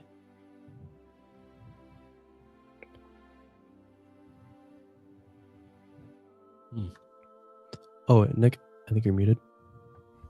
At this point, Pellis walks up the front steps of the temple with carrying a bunch of supplies. Calls out sees Jared and Kat, and I think he's got help from the artisans who are done with their work for the day. And he's like, Jared, Cass, why don't you bring out the tables? We'll have our meal in the courtyard today. I'm busy. Oh, okay. Well, I'll save a plate for you. Yeah. Don't bother. As Cass walks away, Jared was like, it might have been something I said, I'm not sure. It was almost certainly something you said, Jared. But regardless, please go grab the table. Go grab some of the Larkoldians. Grab the tables. Let's go. Let's eat a meal for at least the people we can get in here. Jared will grab Larkoldians and tables, one in each room. No, I meant have them help you. No. At this point, you guys hear a knock, it's like a pounding knock, but it's more like a making sure it's loud enough, not like an angry kind of sound, but someone knocking on the front doors of the temple. Okay, all right, I just closed the door and I open it back up. And Donald is standing there, Cadmir's assistant. Yes, He's Donald, right? Holding a note or a letter. Great timing. We were about to sup. Would you like to join us? He sighs and his shoulders slump and Sup. wish I could, but Cadmir asked me to give you this. Oh, what is it like? Should I just read it now, or? It's up to you. Gotta go. And he turns around and Oh, bye, Donald. I open the note. and it says in chicken scratch, I think maybe at this point you know how to read Cadmir's handwriting, but it's written very sloppily. Says, hired a wizard to cast Speak with Dead. Know it was you. Hired the assassin. Oh God, man. Cass! Cass, I know you're upset right now, but I really need you to help me with something. What? What did you say? Jared, I don't think this is... Well, you can hear about it, but I don't know how much you can help. And I'm just going to give the note to Cass. God damn it. I'd say Lyrian can pop in at this point too. After a bit of a walk. Where the fuck does Cadmir get all this money from? All right. Probably the teleportation. Well, he certainly has enough for a long time now. fantastic. All business right, opportunity. I'll go over there and try and smooth out the relationship. Invite him to dinner. I will. Perhaps you can Then you impress join. upon him that we are destitute, or at least were until recently. Yeah, I thank you, Lyrian. Thank you. And Cass will head off to Cadamir's shop. Should we really let her go alone, or was that like a? I have not found that I do a better job persuading Cadmir of anything. That's true. You might actually be unhelpful. And then he turns to Jared and he's like, "And you definitely shouldn't go." All right, on our own it is. You walk into Cadmir's shop and you hear as you walk in, like Cadmir and Donald are both standing behind the counter, and Donald is looking like, as always, kind of slumped, and Cadmir's like, "You didn't talk to them at all. You just gave them the note and walked away. You didn't tell them anything else that I told you to tell them. What the fuck is wrong with you, Donald?" And just laying into him. And one of you walks in now. Only one of you to give me an apology that I deserve, huh? I know you're mad at us. Mad doesn't begin to cover it, Cass. You sent an assassin to my bloody shop. Well, I was asleep. He could have killed me. For all I know, you hired him to kill me. Actually, I do know you didn't hire him to kill me because the wizard helped me talk to him. Of course, we're not going to kill you. You're our friend. Let's start there, all right? You're our friend. Friends don't break into each other's places of business. I also don't know if friends sell terrible tomes to people who want to take over the world. If you'd asked me who it was that I was selling it to, I would have told you I couldn't tell you because that was part of the agreement. But who I sell, what I sell to, is none of your business anyway. If the world ends because of that, Cadmir, there's no one to buy your stuff anymore. He's a low-level necromancer. He can't do barely anything. For now, maybe that book's going to push him up into a league that you can't deal with. Or the book's going to be so far over his head that he gives up on all his plans. That sounds like a reach. My way seems at least safer. But your way makes me significantly less money. It's true. And look, you're talking to me. I love making money. But not at the expense of the world. Even the chance, right? Cass, you know me. You've seen me naked. Which means my heart is laid bare to you.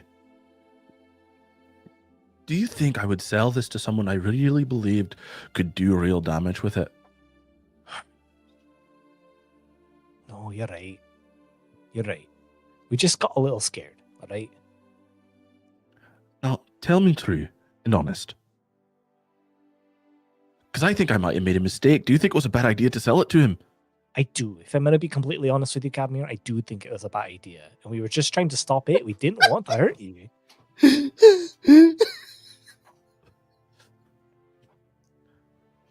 All right. Well, what's done is done.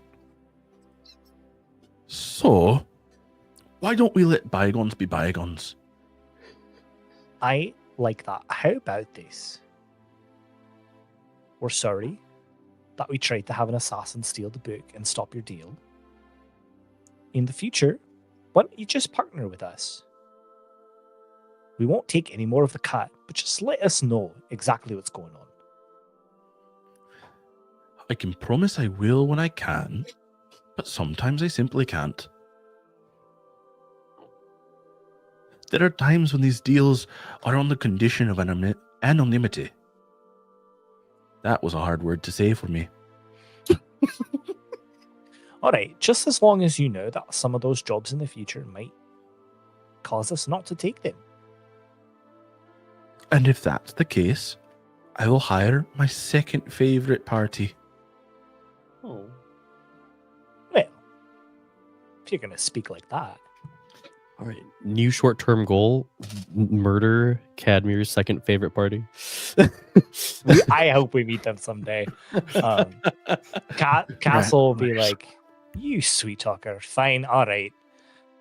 Look, Pillis wanted me to invite y'all to dinner. and then she'll kind of like look upstairs at Cadmir's bedroom. Or And as you like kind of your eyes move back from the stairs to Cadmir, you see Donald just uncomfortably standing a few feet behind. Donald, get the fuck out of here. And I hope he comes to dinner. No, Donald. I mean, yes, get the fuck out of here, but we're going to go to dinner. I think we're going to go to dinner. I'm not really in the mood for the other thing right now. Let's see how I feel after my belly's full. All right, fine. Let's go to dinner. All right.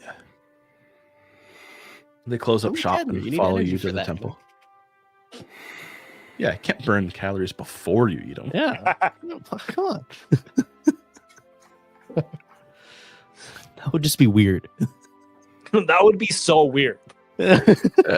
As they walk into the temple, or before Cass can even say anything, Cadmir goes, "All right, lads, it's water under the bridge. Let's not get into it here. We're going to enjoy dinner, and I see we have more guests." Yes, we have some Larkoldians that we rescued. Oh, Yeah, some refugees, and these are the artisans who have been helping me with the restoration of the shrine.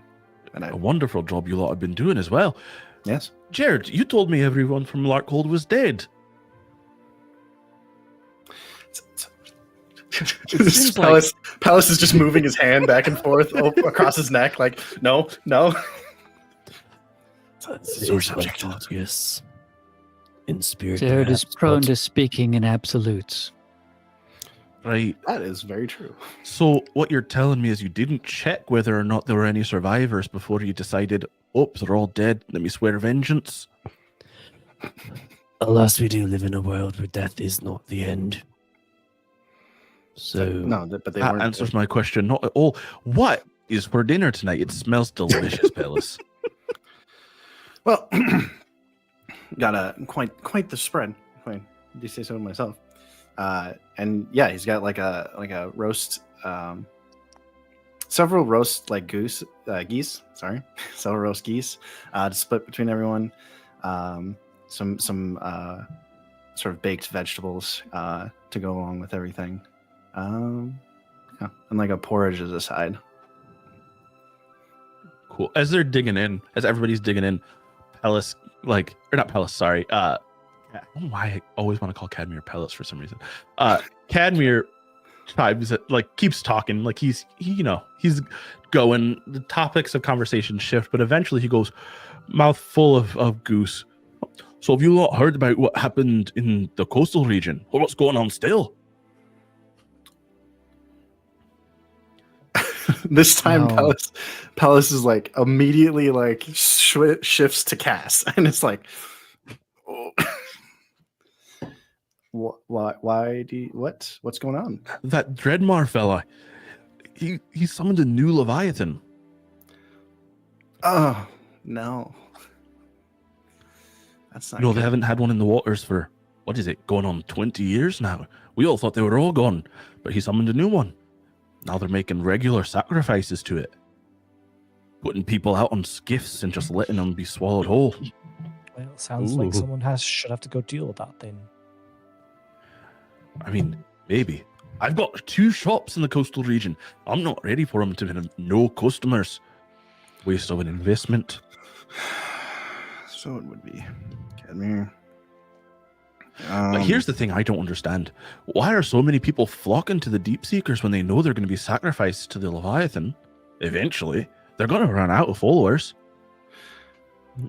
Well, I think they're promised some amount of riches and respect. Much peasantry in most parts of the world find a lot of value in that, even if it means that they'll only live for a short period of time. And Pellis Fair. looks at Cass again. But I mean, it would make more sense to go just a little farther down the coast and join the pirates instead of the Deep Seekers, if that was what they were I after. mean, wouldn't basically it? anything makes more sense. Yeah. I mean, it was. We actually met a group, so we saved a larger group than just these 6 Larkoldians from Gendian enslavement, basically. And they all decided to go to the coast, except for the Larkoldians. Oh. And we tried to explain the situation, and they just did not care. You see, So- and this is why, no offense to you, Pellis, or Jared, or Lyrian, I think you're a believer too, but this is why I think that telling people that death is not the end is a whole load of bullshit. That's what I've been trying to tell them. Because then they're reckless with their lives. Oh, well, I'm... I don't think Well, that's why I'm they also- were reckless with their lives. I'm also meant death is not the end, as in he can resurrect people with a spell. Even so. So you're telling me that maybe one of the benefits of people going and sacrificing themselves to a Leviathan is because some twat with a magic wand can bring him back with a revivify, and then all of a sudden he's going to get sacrificed again. No, Double dipping. I'm there with you. I think it's reckless what they did, and it doesn't make any sense. But people. Also, I don't make think it's decisions. that they undervalue their lives simply because that there's like an afterlife or even a promise of one. I think that they overvalue the material gain that they'll have in the short term. I think that's more of the issue here. I didn't even mention like an afterlife or anything. Also, they plan on worshiping the Leviathan, so I don't know how that would work. Well, isn't it? I mean, I don't know. I'm not one of the followers, but isn't their whole theology this idea that Thalassius Dreadmar will become a Leviathan to lead them into glorious revolution? That's what they believe? That's really Not crazy. Wow, that is crazy. Won't become a Leviathan. Well, yeah, it's crazy that they believe that. I mean, he's working obviously hard just to telling becoming a them. Leviathan. Unless you Is it- will. Oh, Is he it was out? crazy? I hear tell that he's working with this the Mire Weavers on figuring out how to manifest beings in new ways. That's what I hear. Great. You're gonna I'm sell sure to him that next, won't be a Cadmia. problem. Okay, Now- Jared, that's a little. We don't need to do this right now. He already said, Sorry. Cadmir, you do not have to respond to that. You just don't. All right, All right, I won't. I Good. won't. not with your time. We're moving on. But Please where pass. are you lot heading next? You know what your next job is? Well, we just got back. Yes. We don't have anything. I was going to go to Vesper maybe tomorrow and see if she's got anything. Sure. Did you have something for us, Cadmir? Not necessarily. I mean, I'm going to go to the coast probably tomorrow, maybe tonight, check on my shops, maybe close them up and bring things back here to Helltop that I don't want to lose if things go farther south there. But no, talking to Vesper is probably a good idea. I'm sure she's got something for you. How Did much you Well, if you want- need any help moving those goods, just let us know. Oh, sorry, Cass. Sure. Just wondering how much gold you'd be offering. None at the moment. So a favor. And maybe you guys owe me a favor because you tried to send an assassin into my home. That is fair. We did try to send an assassin into your home. Actually, Well, scratch that. Rewind. You definitely owe me a favor because you succeeded in sending an assassin into my home. we do. We do. Yeah. And this assassin may be dead, be that as it may. And you know, one of the questions I asked him, I'll tell you, I am satisfied that you lost half the platinum I gave you. Yeah. That hurt. That hurt quite a lot. We lost half of the platinum. I'm going to get it back. Yeah, I'm going to get it back. Don't worry about that. It was my idea, Pellis. I do not yet grasp the importance that you all put in coin, but I am I don't know why I beginning listened to him, if I'm going to be completely honest. Her. Completely. Yeah, I don't know why I listened to her. She kind of has a way It's of all right. wearing it down. Well, it's just like a general persistence to her presence. Anyways, to. in Patience any is case- the rain that nourishes seeds of hope, as well as wears against stone and eventually breaks it. See, that's what I'm talking about. That stuff, it's incomprehensible, Larian. I thought it was very clear. I don't know I how think- clear it was, but it was pretty. I can I accept think this. helping escort and protect Gadmir might be of more import right now. As Let me clarify. I'm not looking for or asking for your help. I'm going to use my teleportation circle to go to my other shop. I'm going to put all of my shite on my teleportation circle, and I'm going to bring it to my shop here. We I'm Right, gonna I help just sell. for like moving, like carrying We'll- stuff. yeah, is- we'll is come all I to was it. Of thinking. course. And if I need help, I'll ask for it. But Right. I'm going to save my favor for another time when it's more dangerous and a lot more fun for me to watch you lot do it without me. Okay, that's fair. That's, I mean, kind of not fair, but also fair. Whoever Cadmir, said you may life have was going to be fair? expertise in a No one- particular matter that I was I'd trying like to to explain ask that to about. Lyrian earlier. What can I help you with, lass? This Leviathan, it being there troubles you? The spread of the deep seekers and their hold in the coastal cities is what troubles me. The Leviathan itself is like, sure, big scary monster, don't want to deal with it. But it is not of immediate consequence to me. If one were to end this religion, if you will, surrounding the Leviathan, that would interest you more?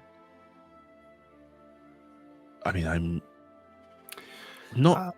I like letting people believe what they believe. I'm a little bit concerned about your line of questioning. I am merely confused that you gave someone a book with everything you would need to summon a celestial being, but now take issue with a being that I would consider comparable, disrupting the world by merely attracting the attention of weaker minds. Okay, let me clarify for you. I will sell anyone who's got the coin anything. It doesn't mean I am happy about what they might want to do with it, or that I'm convinced that they could do anything with it. But I didn't sell these Leviathan people anything that could help them summon a Leviathan. They did that all on their own, and they were successful. The issue is comparing apples to oranges. Apples and oranges are both delicious fruit. They are very comparable. Okay. That's not really. I don't think that's what he means. Comparing apples Miriam, and also- horseshoes, then. Yeah, fantastic. I see. Thank you, Cadmir. Yes. Lyrian, we're not out to kill all of them, nor to try to convince Cadmir to run his business any differently, because both Which I are won't. moot points. Exactly, which is why it's a moot point. And we do not have the power to erase an entire cult, so that is also a moot point. Sometimes it's worth it to just not discuss something that isn't going to go anywhere. Occasionally, maybe we should just say, genocide's off the table. Blanket statement. That should probably always, be off the table. Side eye at Jared. Just like, Jared's Did just you catch that? eating. no, okay. Jared Catch does not that. see the connection. Okay. Well, I'll warm him up to that, I guess. Just it starts with just like mentioning that it's bad in his presence, and then he'll slowly. We'll inception says the this. idea into him. Yeah, Bellis is saying this out loud, just to be clear. Like, the entire Yeah. plan. You see, yeah, I think Jared's like subconsciously nodding, like, yeah. Mhm. And he's eating. Okay. No. Here's the thing, lads and lasses. I gotta find a better term. Anyways, you all talk to Vesper, see if she's got any work for you. I'm sure I'm gonna need something picked up sooner or later. I've got a couple of contracts coming in soon, but nothing of yet. That sounds And- good. We appreciate it, Kevin. I'll keep an eye on things with the Mire Weavers. If it seems like maybe they're gonna get up to nonsense with the book and it's beyond, I'll let you know. That's all that matters, right? Oh yes. It's fine. To You've keep made your things money. in check. Yes. See, Lyrian, there's your balance. Indeed. Balance. As Cadmir tries to leave, I think we see Lyrian like following him a bit and like starting to ask, what does it mean to mend the whole world? Lyrian, you just. I mean, the whole world will probably be mended when we live in a capitalist utopia Ah, where I Yeah. have all the money. I see. That sounds like a dictatorship. I didn't say all the power, just all the money. It's just power. Yeah, come on, man. It's the same. Yeah, it's the same thing. It's the same thing. No, but let me say, Lyrian, mending the world is a noble pursuit and probably an impossibility. Maybe set your sights on mending things that are smaller, and you'll find over time that the world is mended at least a little bit. Then I shall continue with mending this shrine. That's a great place to start. Yes, it is. And you know, you lot rescued from Jundin those Larkholdians. That's a piece of mending the world. I would like to think so as well. And so maybe mending the world is just doing the small things we can, when we can, until we can't. Or maybe it's a spell that fixes everything. I don't know. Not a philosopher. Thank you for joining us for dinner. I hope in time to be able to mend our relationship. I'll be honest with you. I wouldn't have expected any less from you lot, and not in a bad way. You're just doing what you do. It's all forgiven. Thank you. Very well. I shall tell the rest of them that there is no favor required. That he's definitely not saying that. It definitely didn't say that, but you could tell them that. Then it'll be a fun surprise when I still need something. I see. I have misread you. And then Lyrian bows. All right. Good night. Donald, come on. And Donald said nothing throughout all of dinner, just scurries after Cadmium. Hope he was eating. He- Donald was sitting on the floor in the corner, and Cadmium No, was no, just that's watching everybody. Donald was at a chair, just eating, didn't say a word to a single person. Like, people were talking to him, and he was just nodding or shaking his head in response to things that weren't necessarily yes or no questions. But he ate. Donald, to be clear, is also a like relatively small half elf. Not a big person at all. But he out ate Jared. Like, he just like was shoveling food in Oh, the whole. The food. Shoveling food in the hole. Where Imagine the majority goes. of the meal Jared is probably just like wide-eyed looking at him like, all right. Yeah, Donald ate an entire goose by himself. Oh my god. Well, I believe we restored balance tonight to Donald's gut. Yeah. To that I maybe. don't know that was That's- balanced, but It's not going to be balanced when it comes later. yeah. Well, or there is balance in the fact that it'll be a struggle later. Or he'll be fine. Have you guys ever had a meal with Cadmier and Donald before? I'm sure we Uh, have. Yeah, probably. I'm sure we have. This is how Donald eats every single time. It's still surprising, I think, every time. Yeah, Yeah, surprising every each time. time, yeah.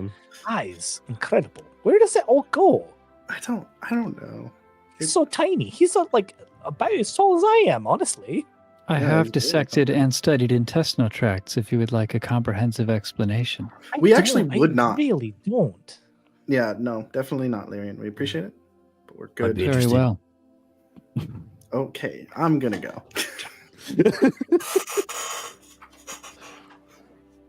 At a certain point in the evening too, I think that Zip shows up.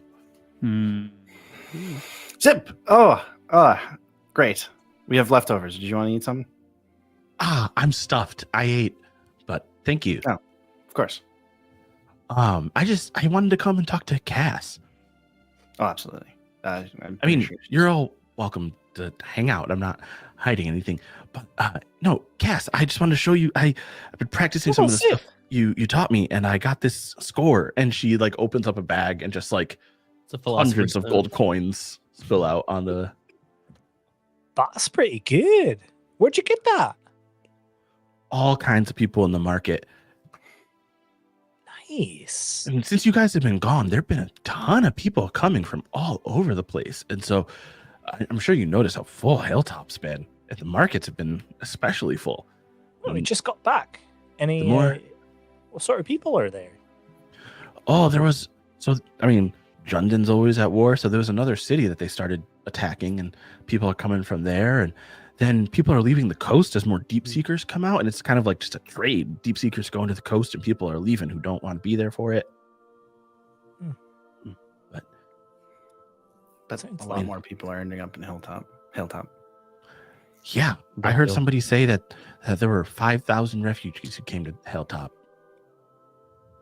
That feels like too many. I don't have a degree in city planning, but that feels like Hilltop can't sustain that many people. What side That did you is- guys come in from? It's time for. Oh, sorry. Uh, You had a question. it would- well, I think that would have been the north west gate. Oh, okay. Southeast Gate, huge tent city popping up right out on the border. Time to go proselytize. And They're not letting people in. No, I mean, they're letting people in. It's just there's no room. They've got to build more buildings. I heard that the council is talking about tearing down one of the walls and extending it so that they can bring in the tent city within the Yeah. walls, and then they'll, over time, build actual buildings where the tents are now. Here at Hilltop, we don't build walls, we tear them down and then rebuild them. But you know. and then build bigger ones. Yeah. Anyways, Pels left already. He's like, new minds to multiply. Like, woo! He runs to the south gate. Right. Well, thanks for letting us know. Keep an eye on it. How many people are coming in? Eventually, it's going to be too many. Sure. What? How many is too many? I'll let you know when we hit that number. You'll know. I hate to tell you. Then you still Well, got a it's lot up. to learn, Zip. When they start pushing against the walls, because there's no room to stand. Ah, okay. So we're not there yet. Good. Anytime we can hold each arm a stretch on either side of you, and you're not touching anyone, then we're not there yet. So it depends on the time of day. Trust your instincts, Zip. You'll figure Yeah. it out. Okay. Oh, and I heard that Vesper wanted to see you guys.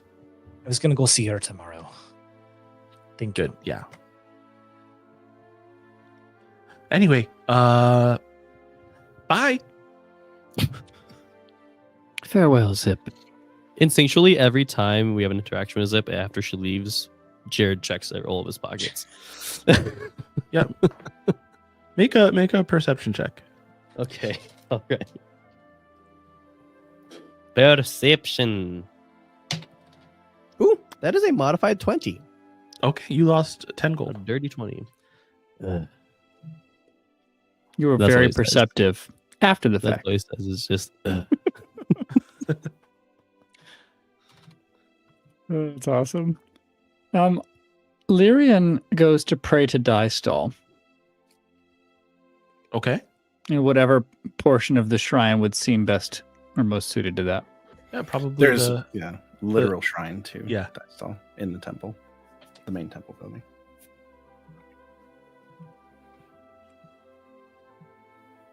Are you doing anything when you're there, or are you just announcing to us that Lyrian is praying to Dystall? I Okay. think if there is a role or anything that can actually be done regarding prayer, then that would be cool. But if not, then that's merely the statement. Give me a What prayer. what prayers do you send to Dystall?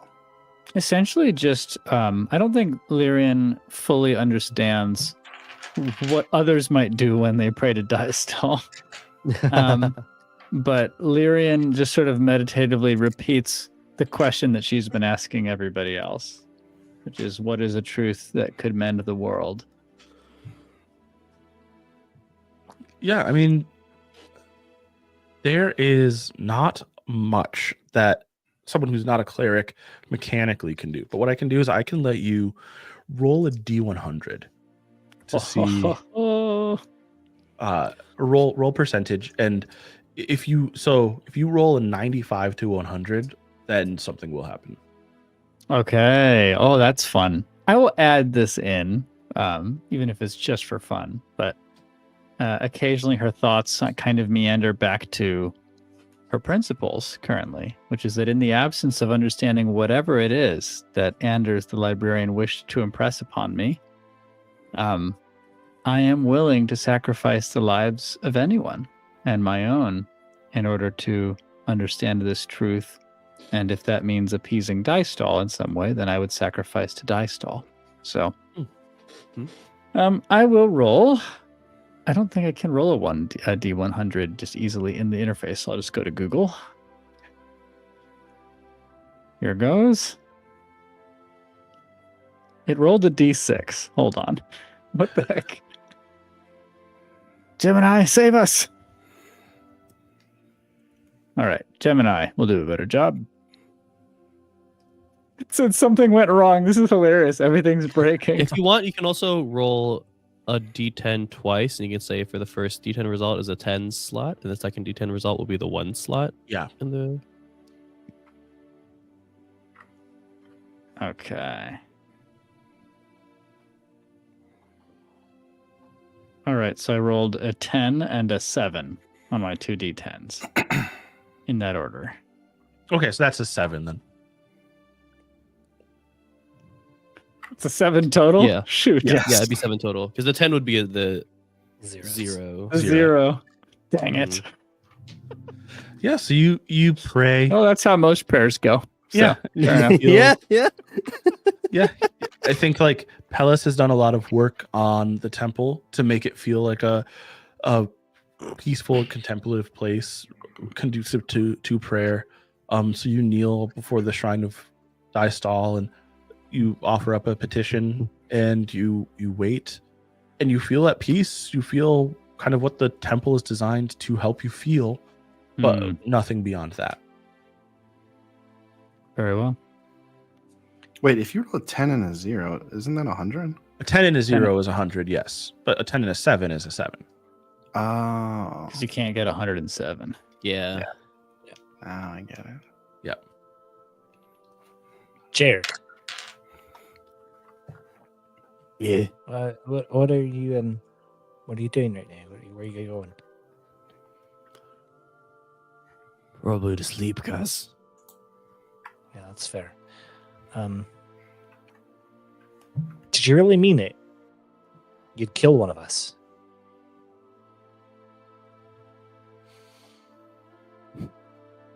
I guess I didn't realize that you were insinuating one of you guys being the individual to do that, but if that were to be the case,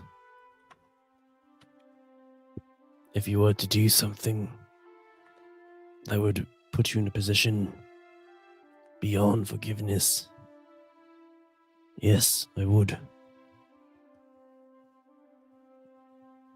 I am so mad at you right now, Jared. And yet, Sorry. where do you get this resolve to do what needs to be done?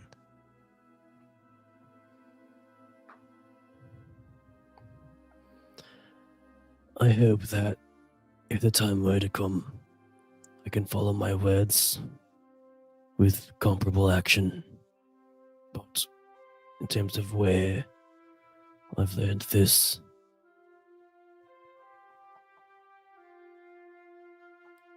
probably has something to do with my home and its demise. Always comes back to that for you, doesn't it? Jared, do you want to come back to my room? Jared's eyes go wide. To talk more. I mean, we could do a little bit of talking. But no. And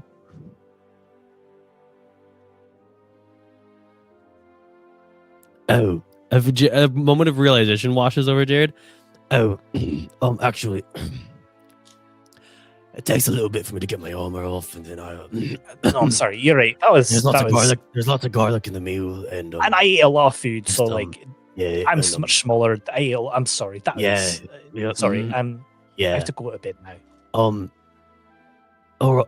Good night. All right. And Jared will like turn, probably like bump into a wall a little bit because he turned the wrong direction, and then turn back And you towards his bump into room. Lyrian on the way out, and Lyrian's like, would you Oh, like to pray sorry. to Dystall? It was peaceful. Jared is like, I shouldn't. and then he goes to his room. Very well. With that, things fade to black And we'll have to pick up next time and find out what you guys are going to do next. And I'm so glad Palace was there for any of that. But also, I love that. Dystall would have been the god to pray to, just to be clear. Yeah. I think Jared didn't feel right praying to any god A immediately. god in after that- the interaction. The god of love, lust, and journey. Love that our characters are Yeah. starting to find their stride in terms of like the organic humor between the Yeah. differences in their personalities and stuff. And everybody, yeah. Thank you, Johnny. Yeah, Yeah. thank you Thank guys. you. This is great. Welcome back, Nick. Thank you. It's good to have Yeah, a, good to a have you. cleric. I don't fear death anymore, so that's good. Don't say that. Don't say that. And please. Lyrian It's never never did. gonna happen. We're gonna live forever. Yes. We're golden gods. Only the gods themselves can strike us down now. And then they do. And they may do just that.